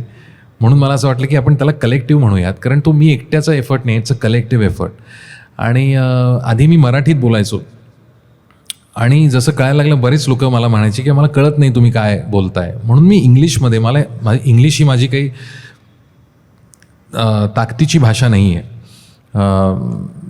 पण मी हळूहळू तुटकं फुटकं इंग्लिश बोलायला लागलो आणि मग मला त्याची लागली सवय. आणि मग अर्थात आपल्या मराठी मंडळींचं मराठी बाणा खूप जागृत झाला आणि त्यांनी मला सांगितलं की ह्याला काय अर्थ आहे, तुम्ही मराठीत बोलत नाही. तर मी खूप लोकांना समजून सांगायचा प्रयत्न केला की तुम्हाला कळतोय, पण ज्याला मराठी कळत नाही, जी मराठी गाणी ऐकतायत, नॉन मराठी लोक, अमराठी लोक, त्यांनी ऐकू नये का. आणि त्यांना थोडंसं समजून सांगेन का, तुम्हाला इंग्लिश सगळ्यांना कळतं आपल्याला, पण एखादं बंगाली गाणं गायलं आणि मी जर बंगालीत बोलायला लागलो तर तुम्हाला कळणार आहे का, नाही कळणार. पण तेच जर मी इंग्लिशमध्ये बोललो तर काहीतरी कळेल आपल्याला. तर त्यामुळे मी फक्त इंग्लिशमध्ये बोलतो. मला अजिबात प्रेम नाही आहे इंग्रजीचं, मुळीच नाही. फक्त एक काय सर्वांना पोचणारी भाषा म्हणून मी ते इंग्रजीमध्ये बोलायला लागलो. आणि आता मला असं वाटतं की एक छान त्याला एक स्वरूप आलं आहे, आकार आला आहे आणि खूप चांगली चांगली लोकं मला त्यातनं भेटली. एकतर हे तर आहेतच सगळे माझे काय म्हणतात मित्र, पण मला राज ठाकरे भेटले, त्याच्यामुळे काही संबंध नाही आमचा तसा, पण त्यांचा मेसेज आला मला की हे गाणं मला आवडलं. मग मी भेटलो त्यांना आणि खूप छान त्यांनी मला काही काही इन्साईट्स दिल्या, काही काही गोष्टी सांगितल्या. तसंच मी एक विशालजींचं गाणं गायलं होतं, तर मला रेखाजींचा फोन आला, रेखा भारद्वाजांचा, आणि त्यांनी सांगितलं की विशालला तुझ्याशी बोलायचं आहे. आणि मला असं एकदम हे झालं, मी विशाल, ते म्हणले तू जे माझ्या गाण्याचं ॲनालिसिस केलं आहेस असं कोणीच केलं नाही आत्तापर्यंत, आणि व्हॉट अ रिमार्केबल ॲनालिसिस, मला खूप आवडलं ते. आणि त्याच्यानंतर आमची छान मैत्री झाली. आणि सगळ्यात महत्त्वाचा मला फोन आला तो बाळासाहेब मंगेशकरांचा.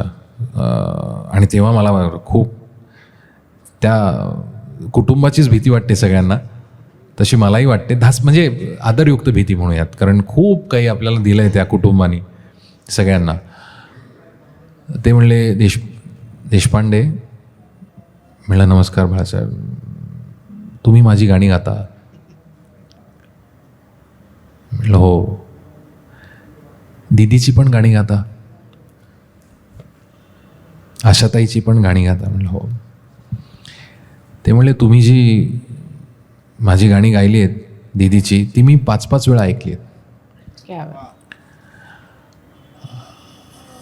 कळलंय तुम्हाला म्हणले. आणि मला इतका आनंद झाला, कारण अशा व्यक्तीकडनं एक म्हणजे कौतुकपेक्षा मला असं वाटतं की व्हॅलिडेशन मिळणं, की मी हे जे करतो हे योग्य चाललं आहे, हे फार महत्त्वाचं असतं. कोणत्याही पुरस्कारापेक्षा हे महत्त्वाचं का असतं? कारण आपली दिशा योग्य हे आपल्याला माहिती असतं कुठेतरी, पण जेव्हा अशी मोठी लोकं सांगतात नाही हां बेटा हे बरोबर चाललं आहे, ह्याच रस्त्याने पुढे चालायचं तुला, तर त्यावेळेला खूप बरं वाटतं. आणि त्यामुळे मला अजिबात भीती वाटत नाही. मला लोक म्हणतात की हे काय, तो किशोर कुमारांचं काय गाणं गातो, तुझा आवाज नाही असा, मग रफीचं काय. मला काहीही वाटत नाही. बकवास गातो, तुला काहीच गाणं येत नाही, 1000 वेळा तू लताबाईंचं गाणं ऐक. अरे मी 1000 वेळा ऐकून मी लताबाईंसारखं थोडीच गाणार आहे, कसं गाऊ शकणार आहे मी? आणि जर मी तसं गायलं तर ते एक्सपेक्टेडच नाही, तसं गाऊच शकणार नाही. एकतर कोणीच कुणाच्या आवाजामध्ये गाऊ शकत नाही. मला मी असंही कायम सांगतो की एकाच गोष्टीवरनं 2 व्यक्ती जर रडत असतील, त्यांचं रडणं सारखं थोडीच असेल, नाही ना. प्रत्येकाचं व्यक्त होणं हे वेगळं असतं. तीच भावना प्रत्येकजण वेगळ्या पद्धतीने व्यक्त करतं. आणि त्यामुळे मला असं वाटतं की लताबाई असतील, आशाबाई असतील, किंवा ही मोठी लोकं असतील, ह्यांनी एक सगळ्यात चांगलं काय होऊ शकतं या गाण्याचं हे तुमच्यासमोर ठेवलं आहे. तुम्ही एक्सप्लोअर करा ना. म्हणजे मला हे सांगण्यासारखं आहे की खूप आमच्या पुणेकरांनी ना खूप आक्षेप घेतला. मी याच्याविषयी बोललो नाही. 2-3 हिंदी गाणी गायलो मी रफी साहेबांची, ये दिल तुम बिन, ती न बसवता गायलो वगैरे सगळं ठीक आहे. रफी साहेबांनी असं गायलंच नाही, अमुकच नाही तमुकच नाही. म्हणलं रफी साहेबांनी काय गायलं त्याच्याशी माझं घेणं देणंच नाही. रफी साहेबांचं जे मला कळलं आहे, मला उमगलं आहे ते मी मांडतोय. आणि परत एकदा हा अभिनिवेशच नाही की मला हे तसं गायचं आहे किंवा मी त्यांच्यासारखं. आणि मला हे नाही आवडत नाही स्वतःला, कारण ती it's not a part of my personality की ये दिल तुम बिन कहीं असं मी का गाऊ. बरं मला जर कोणी चॅलेंज केलं, मग तसा मी आजोबांचा नातू आहे तर मी गाऊ शकेन. मी हे सांगितलं आहे माझ्या व्हिडिओमध्ये. तर मला कोणी चॅलेंज करू नका. तुम्ही कोणीच रफी गाताय ना, त्याच तुम्ही शेजारी बसा आणि माझ्याबरोबर गाऊन दाखवा मला. मी हे म्हणून नाही सांगत आहे, ते स्पिरिट आहे माझ्यामध्ये. पण कुणाला मी समजून सांगायचं आणि कुणाला दाखवायचं आहे मला की मला हे अमुक येतं तमुक येतं. त्यामुळे मला असं वाटतं की मला खूप आवडतं त्या ज्या पद्धतीने ती लोकं व्यक्त झाली आहेत ना, ते आणि स्पेशली किशोर कुमारांचं, की इतकं खुलं गाणं आणि फ्री फ्लो ऑफ इमोशन्स इतकं कसं असू शकतं. एखादी व्यक्ती जी गाणं शिकलेली नाही आहे, मला कायम ते आश्चर्य वाटतं. आणि त्यांना कळत पण नसेल की ते काय गाऊन गेलेत आणि काय व्यक्त झालेले आहेत. त्यामुळे मला फार मजा येते यूट्यूब कलेक्टिव्हची आणि यूट्यूब अनप्लगची.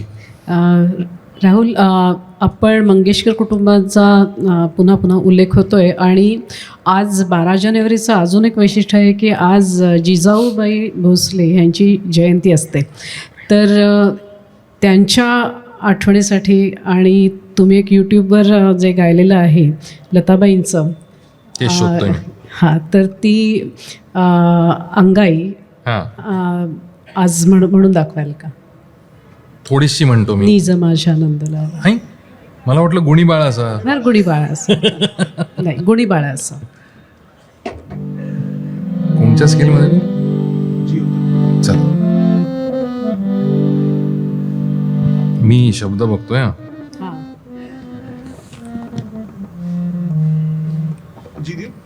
हा जी जी आहे ती दे. सॉरी.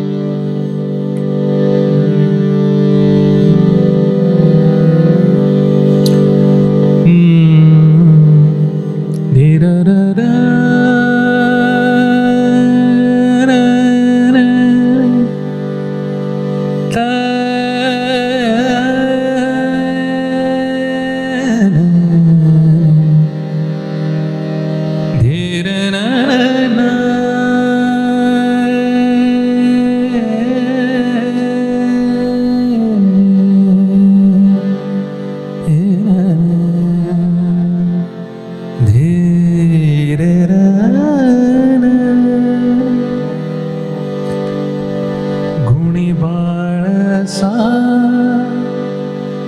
जागसी रे वाया, गुणी बाळसा जागसी रे वाया, नीज रे नीज शिवराया, गुणी बाळसा जागसी रे वाया.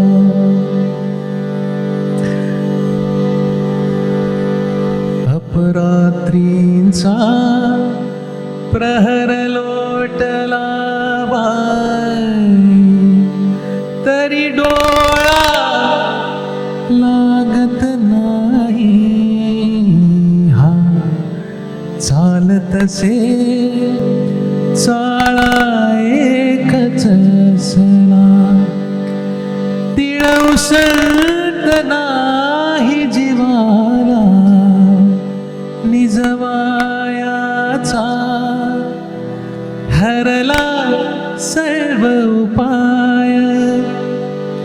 जागाच तरी शिवराया, चालेल जागता चटका, हासाच घटका घटका, कुरवाळा किंवा हटका का, कष्टविसी तुझी सावळी काया का, कष्टविसी तुझी सावळी काया. नीज रे नीज शिवराया, गुणी बाळसा जागसी रे वाया. आता थँक्यू. थोडक्यात तुम्ही ऐकलं असेल. आता मी ह्याच्यामध्ये आई जर आपल्या मुलाला गाते तर आई बघा मी कसं गाते असं का सांगेल. मला इतकं हे जाणवलं, हे गाणं जेव्हा मी गाऊन टाकलं आणि त्यानंतर मी जेव्हा बोलत होतो तेव्हा मला हे जाणवलं की लताबाईंनी कोणत्याही शब्दावरती स्ट्रेस दिलेला नाही आहे, कोणताही एक्सप्रेशन मुद्दामून बाहेर नाही काढलं की बाळा झोप, मला माहिती आहे ह्या गोष्टी आहेत तुझ्या पुढ्यात ठेवलेल्या, हे सगळं तुला करायचं आहे आणि हे तू लक्षात ठेव, हे सगळं करायचं आहे, पण आत्ता झोप रे माझ्या बाळा. ह्या पद्धतीने जसं आपण आपल्या बाळाला सांगू ना, हे सांगताना माझ्या अंगावरती काटा येतोय की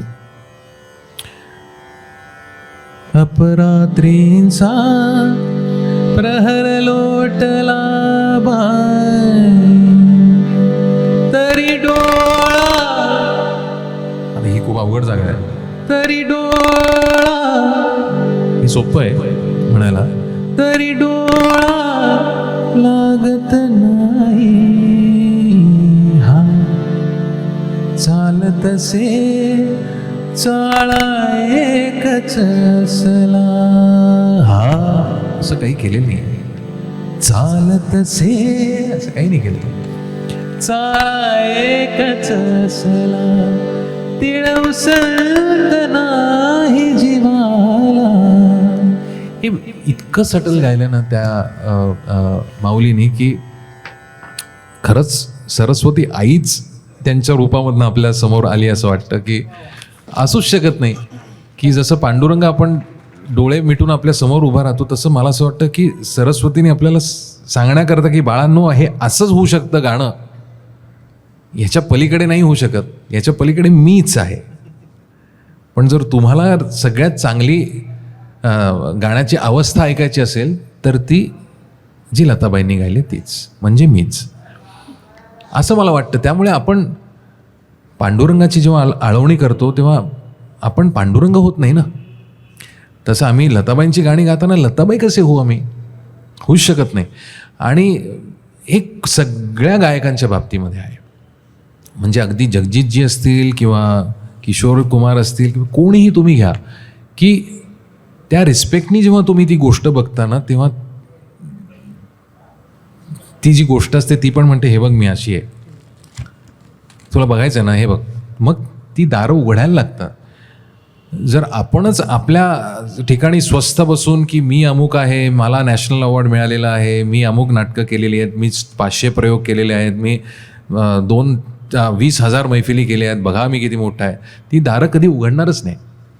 कारण ती दारं उघडण्याकरता आपण किती न्यून आहोत आणि आपल्याला काही येत नाही, मला हे समजून घ्यायचं आहे, मला ही गोष्ट जाणून घ्यायची आहे, त्याच्याकरता मला प्लीज तुम्ही हे जाणून घेऊन द्याल का, मला शिकवाल का, या अवस्थेतनं आपण जेव्हा ती गोष्ट बघत असतो तेव्हाच आपल्याला ती गोष्ट मिळते असं मला वाटतं. खूप छान राहुलजी. अशा ह्या सगळ्या तुम्ही गाण्यांचं जे ॲनालिसिस करता त्यामुळे एक संगीताकडे बघण्याची दृष्टी पूर्ण तरुण पिढीमध्ये ही नवीन निर्माण होती आणि हे खूप मोठं काम तुमच्याकडून घडतं आहे. कारण मी असंच सगळ्या ज्या कॉमेंट्स असतात त्याच्यात वाचत होते की किती आयांनी लिहिलं आहे की तुमचा आवाज ऐकल्यानंतर माझा बाळ शांत झोपतो, की ही किती मोठी दाद दिलेली आहे एका आईनी. आणि अशा कॉमेंट्स इतक्या व्हरायटीमध्ये बघायला मिळतात आणि लोक तुमच्या अनप्लग्ड आणि ह्या अशा सगळ्या रेकॉर्डिंगची इतकी वाट बघत असतात. त्यातला एक किस्सा मी तुम्हाला सांगते जो अगदी सामान्य घरामध्ये घडतो. माझी एक मैत्रीण तुमचं रेकॉर्डिंग पाहत होती आणि म्हणजे आम्ही ऐकत होतो ते, तर ती सारखं मागे पुढे करायला म्हणजे काय करते तू, तर अगं नाही ती रेणुका आहे ना ती मध्ये कुठेतरी दिसते, ती कुठे चिमुरडी ते मी शोधते. म्हणजे ह्या करोनाच्या काळामध्ये तुम्ही लोकांच्या इतक्या जवळ पोचला होतात की प्रत्येक माणूस हा लेकुरवाळा झाला होता. घरात मुलं ये जा करत असायची आणि त्याच्यामध्ये रेणुकाचं पण आम्हाला त्याच्यात दर्शन होत होतं आणि तिच्यावर एक बाबा म्हणून एक जो संस्कार होत होता. तर थोडेसे रेणुकाबद्दल पण प्रश्न विचारा, हे मला एक आलेली सूचना होती.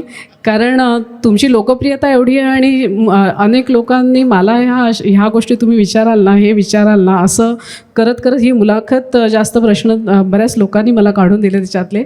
तर रेणुकाबद्दल तिने काय व्हावं आणि असं थोडक्यात सांगाल का? मला असं वाटतं की रेणुका एक लहान मुलगी आहे आणि ती जशी आपल्या घरांमध्ये असते, छोटंसं पोर असतं तसंच आहे ते. गाणं येतं का, अमुक येतं का, खूप लहान आहे हे सगळं कळण्याकरता ती आणि समजण्याकरता. मला असं वाटतं की तिने तिच्या पद्धतीने मोठं व्हावं. जे काही वातावरण आहे घरामध्ये गाण्याचं असेल बाकी असेल ते पोषक आपण सगळेच पालक करत असतो, तसं आम्ही करतो. मी तिला सांगतो नेहमी की तुला माहिती आहे का तू माझ्यापेक्षा पॉप्युलर झाली आहेस, फक्त तुला हे नंतर सार्थ करायचं आहे तुझ्या पद्धतीने. त्याच्यामुळे मी कायम तिला सांगतो की मला जे मुकुल काकांनी सांगितलं तुला माहिती आहे ना तुला काहीच येत नाही, तर तसं मी तिला तिच्या पद्धतीने सांगतो. आणि आमच्यामध्ये एक असं नातं आहे की मी जर सार्केस्टिकली नाही बोललो तर ती चिडते. मी तिला बऱ्याच वेळा म्हणतो की मलाच असं वाटतं की मी इतका तिच्याशी सार्कॅस्टिकली बोलतो. तुम्ही ऐकलं असेल लाईव्हमध्ये किंवा याच्यामध्ये मला काही लोक सांगतात की घ्यावं असं का तुम्ही बोलताय तुमच्या मुलीशी वगैरे. तर मी जर नीट बोललो ना की अगं रेणुका तुला काय वाटतं का किंवा, तर ती चिडते बाबा तू असं का बोलतोयस. त्यामुळे मला असं वाटतं की ती जसं तिला ती पियानो शिकते, गाणं शिकायचं आहे तिला बॅडमिंटन खेळायचं होतं पण 2 दिवसात घरी आली, आता म्हणली मला कंटाळा आला, टेनिसला गेली घर. तर आत्ता हे वय जे आहे ते मला असं वाटतं की तिला जे करायचं ते तिला करू देत, आणि पुढे जाऊन मला माहिती नाही ती काय करेल. आणि मी काही माझ्या आजोबांसारखा द्रष्टा नाही की पुढे जाऊन गादी चालवेल वगैरे, मला असं अजिबात काही वाटत नाही आणि कळतही नाही. वाटत नाही पेक्षा मला कळत नाही की ती काय करेल. त्याच्यामुळे तिने जे करायचं ते तिने करावं खरंच. मुलाखतीच्या शेवटच्या टप्प्याकडे आपण येतो आहोत. राहुलजींना आजपर्यंत अनेक सन्मान, अनेक अवॉर्ड्स मिळाले, ज्याच्यामध्ये Rasikagrani Dattopant Deshpande, Sudhir Phadke award, master Dinanath Mangeshkar award, आणि तो पण भारतरत्न लता मंगेशकर यांच्या हस्ते त्यांना मिळाला. स्पेशल ज्युरी अवॉर्ड, झी गौरव पुरस्कार, कोथरूड भूषण, असे अनेक पुरस्कार राहुलजी तुम्हाला सतत मिळाले आहेत. आणि ह्या सगळ्यावर अजून एक महत्त्वाचा पुरस्कार नुकताच मिळाला, तो म्हणजे 68व्या राष्ट्रीय चित्रपट महोत्सवात मी वसंतराव या चित्रपटातील पार्श्वगायनाबद्दल आपल्याला हा पुरस्कार मिळाला. तर ह्या पुरस्कार इतका महत्त्वाचा पुरस्कार, आणि तसं वय लहान आहे हा पुरस्कार मिळण्यासाठी. तर ह्या दोन्ही पुरस्कारांच्या वेळेचा, म्हणजे जेव्हा भारतरत्न लता मंगेशकरांनी आपल्याला पुरस्कार दिला आणि ज्या वेळेला राष्ट्रपती द्रौपदी मुर्मू यांच्या हस्ते आपल्याला हा पुरस्कार मिळाला, तो क्षण, भारतरत्न लता मंगेशकरांच्या हस्ते मिळालेल्या पुरस्काराचा क्षण, आणि पहिली TV वर अनाऊन्समेंट झाली की आपल्याला हा पुरस्कार मिळाला आहे, तो क्षण आम्हाला तुमच्याकडून ऐकायला आवडेल. अर्थात सरस्वती आई भारतरत्न लता मंगेशकरांच्या हस्ते जेव्हा मिळाला तेव्हा मी सांगूच शकत नाही मला काय झालं. त्यांच्या पायावर डोकं ठेवलं होतं मी. आणि ज्याला आपण इलेक्ट्रिकली चार्ज्ड ॲटमॉस्फिअर म्हणतो ना, जसं आपण पांडुरंगाच्या समोर गेल्यानंतर गाभाऱ्यात जे आपल्याला होतं ना आतमध्ये, मुंग्या येत असेल, वॉट एव्हर, जो प्रत्येकाला एक अनुभव येत असेल, मला येतो, प्रत्येकाला वेगवेगळा येत असेल, किंवा आळंदीला गेल्यानंतर, तसं मला तिकडे वाटत होतं. मी त्यांच्या आजूबाजूला असताना पण मी असा शांतपणे डोळे मिटून ते सगळं हे करत होतो, अनुभवत होतो की खऱ्या अर्थाने अनुभूतीच होती ती. आणि त्या काही फारशा बोलल्या, त्या खूप प्रेमाने बोलल्या माझ्याशी. आणि त्याच्यानंतर पण खूप चांगली चौकशी केली, कौतुक केलं. आणि अर्थात नॅशनल अवॉर्ड जेव्हा डिक्लेअर होणार होता तेव्हा मी माझी बायको, माझी मुलगी, माझी बहीण, माझी आई आणि माझे वडील, आम्ही असे बसलो होतो आणि अनाऊन्स होत होत्या, चला हे नाही मिळालं, अमुक नाही मिळालं, असं सगळं चाललं होतं आमचं. की मला वाटत होतं की सिनेमॅटोग्राफी असेल किंवा बॅकग्राऊंड असेल, अशा सगळ्या कुठे ना काहीतरी मिळेल. पण मग साऊंड डिझाईन करता मिळाला अनमोलला, नंतर आम्हाला एकदम काहीतरी मिळालं असं झालं. आणि जेव्हा पार्श्वगायनासाठी ती थोडीशी फंबल झाली बाई, तिला कळलं, ते नीट सांगितलं नाही. आणि जेव्हा नाव अनाऊन्स झालं तेव्हा नेहा, माझी म्हणजे बायको, माझी आई, माझी बहीण साधारण छतापर्यंत गेल्या होत्या. आणि त्यांना ते आवरलं नाही. आणि मलाही ऑफकोर्स मला खूप आनंद झाला की अरे वा, फायनली मला नॅशनल अवॉर्ड मिळाला. आता मी national award winner Rahul Deshpande लावू शकतो. खूप छान, ही आपली इच्छा पूर्ण झाली आणि असेच उत्तरोत्तर अवॉर्ड नक्कीच तुम्हाला मिळतील. लता मंगेशकरांच्या बाबतीत जे आपण सांगितलं त्यात की खरंच म्हणजे मी एकच गोष्ट शेअर करेन तुमच्याशी की लता मंगेशकरांना भेटण्याचा योग माझ्या पण आयुष्यात आला ज्यावेळेला मी लोकसत्तामध्ये साऊंड ऑफ म्युझिकचे 100 एपिसोड्स लिहिले.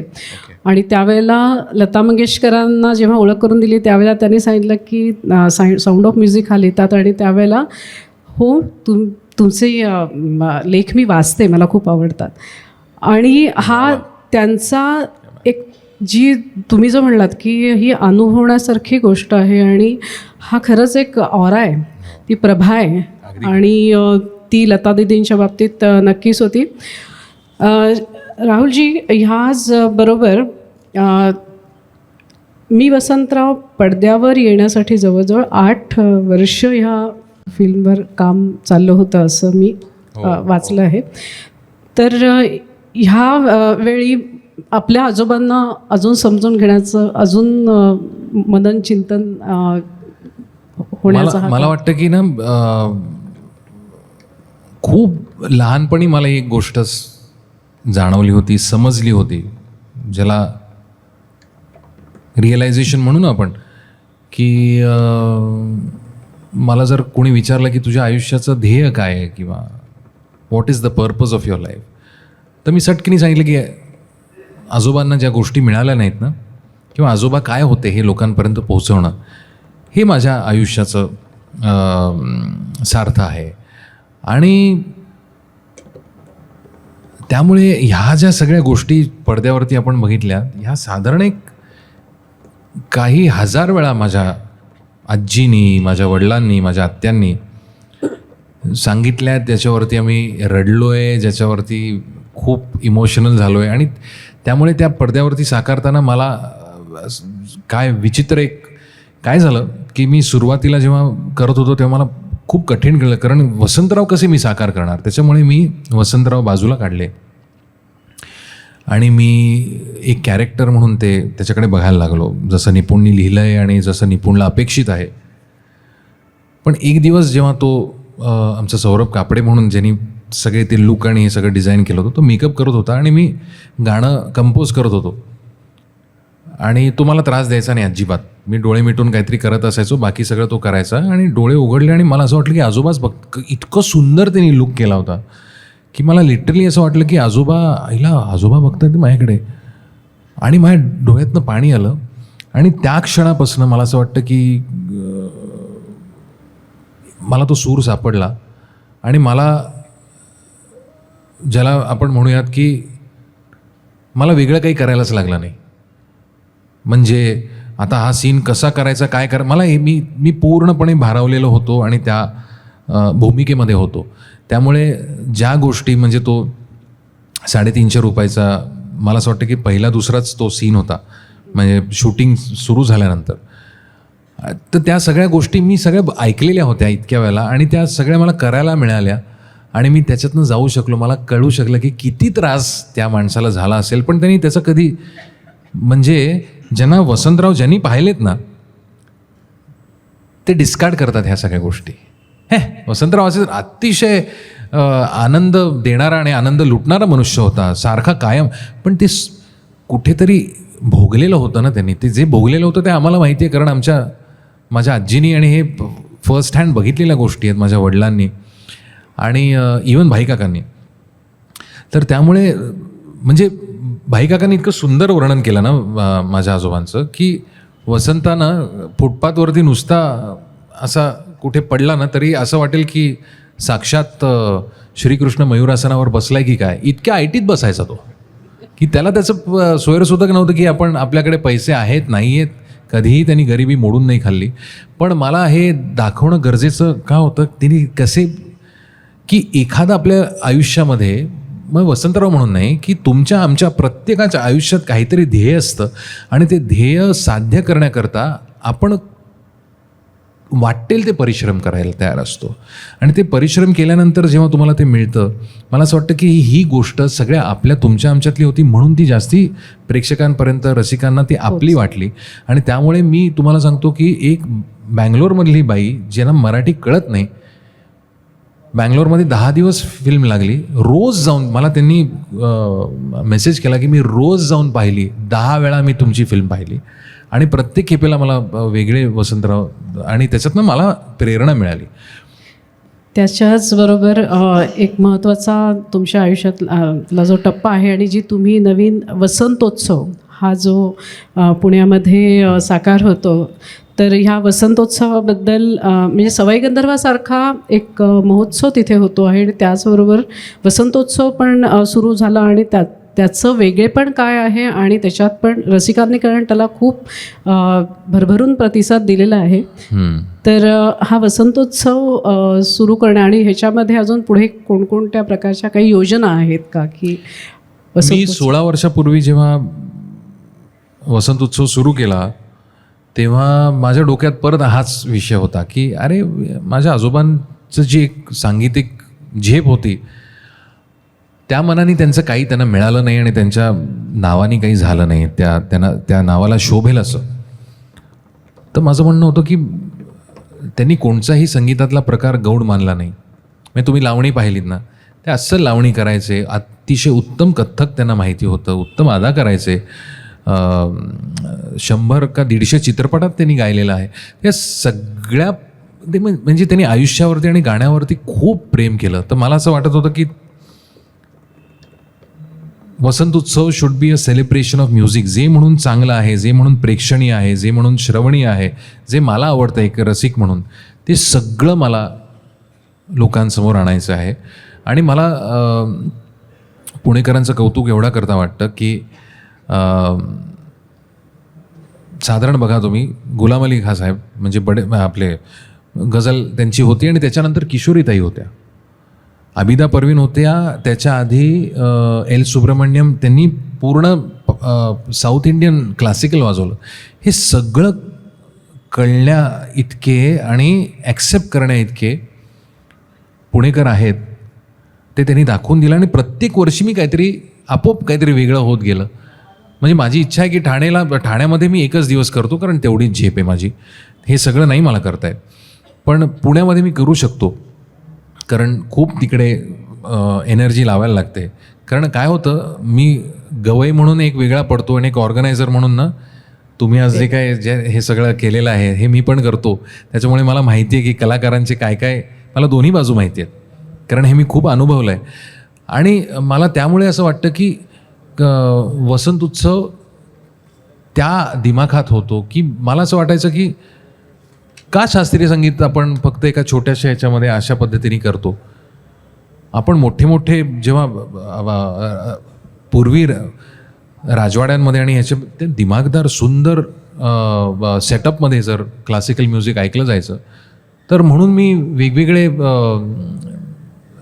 देखावे म्हणजे अगदी गणपतीत बसल्यासारखं वाटतं, पण खूप चांगले सेट्स करतो आणि त्याच्यामध्ये त्या कलाकारांना पण वाटतं अरे आपण क्या बात आहे. मग खूप कलाकारांनी मला हे सांगितलं की इतक्या काय म्हणतात त्याला, इतक्या सुंदर ह्याच्यामध्ये सेटिंगमध्ये आम्ही कधी गायलोच नाही.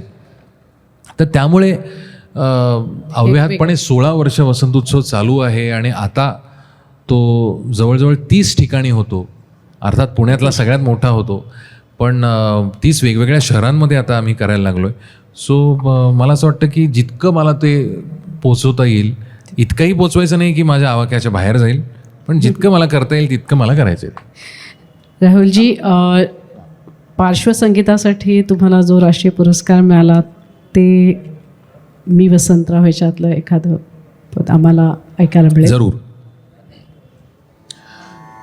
काय गाऊ मी वसंतराव मधलं? काय गाऊ? राम राम राम राम राम राम जप करी सदा शंभू राम नाम घे शंभू राम नाम घे तेणे दाह शांत होई तेणे दाह शांत होई विभीषण मैत्री सठाई खंडना कदा राम राम राम राम जप करी सदा राम राम राम राम जप करी सदा झाकल्या मुठीत काही झाकल्या मुठीत काही गोड सुख राम दे गोड सुख राम दे दुःख तिमीर दूर जाय दुःख तिमीर दूर जाय हास एकदा राम राम राम राम जप करी सदा राम राम राम राम जप करी सदा. धन्यवाद. थँक्यू. राहुलजी, आज कार्यक्रमाच्या ह्या शेवटच्या टप्प्यावर येताना खरं तर संगीताचा कार्यक्रम दरवर्षी शेवटी असतो आणि त्या दिवशी मकर संक्रांतीच्या दिवशी तिळगुळ देऊनच आपण सर्व श्रोत्यांना ते घरी जातात. आणि राष्ट्रीय पुरस्कार मिळालेलं आपल्याला मिळाला आहे त्याचं कौतुक, आणि तिळगुळ तुम्हाला आम्ही द्यावा आणि हा स्नेह असाच ठाणेकरांबरोबर सतत राहावा यासाठी एक छोटीशी ठाणेकर आणि रामभाऊ माळगी व्याख्यान समितीतर्फे एक छोटीशी भेट आहे आणि त्याच्यात तिळगुळ आहे. तर मी संजय केळकर अध्यक्षांना विनंती करते की त्यांनी आमच्या सर्वांतर्फे शेवटच्या दिवशी हा कार्यक्रम नाही झाला पण तिळगुळ आपल्याला आम्ही देतोय आणि त्याचबरोबर राष्ट्रीय पारितोषिक मिळालं म्हणून ठाणेकरांतर्फे हे आपलं कौतुक आहे. Thank you very much. धन्यवाद. Thank you very much sir. धन्यवाद. वा वा वा. थँक्यू. मला इकडे बोलवलं आणि तिळगुळ दिला, आधी दिला असता अजून गोड बोललो असतो मे बी. पण नक्कीच गोड बोलण्यापेक्षा मी अजून गोड गोड गायचा प्रयत्न करीन. Thank you very much. मला तुम्ही इथे बोलवलं आणि मला आता हेही माहिती आहे की आता इथे परत येणार नाही मी, कारण एकदाच इथे बोलवलं जातं. त्यामुळे परत आपण गडकरीमध्ये किंवा दुसरीकडे कुठेतरी गाण्याकरता भेटूयात. परत एकदा खूप खूप धन्यवाद. तुम्ही एवढ्या वेळ बसलात आणि तुम्ही गाणं सोडून माझं बोलणं ऐकलं.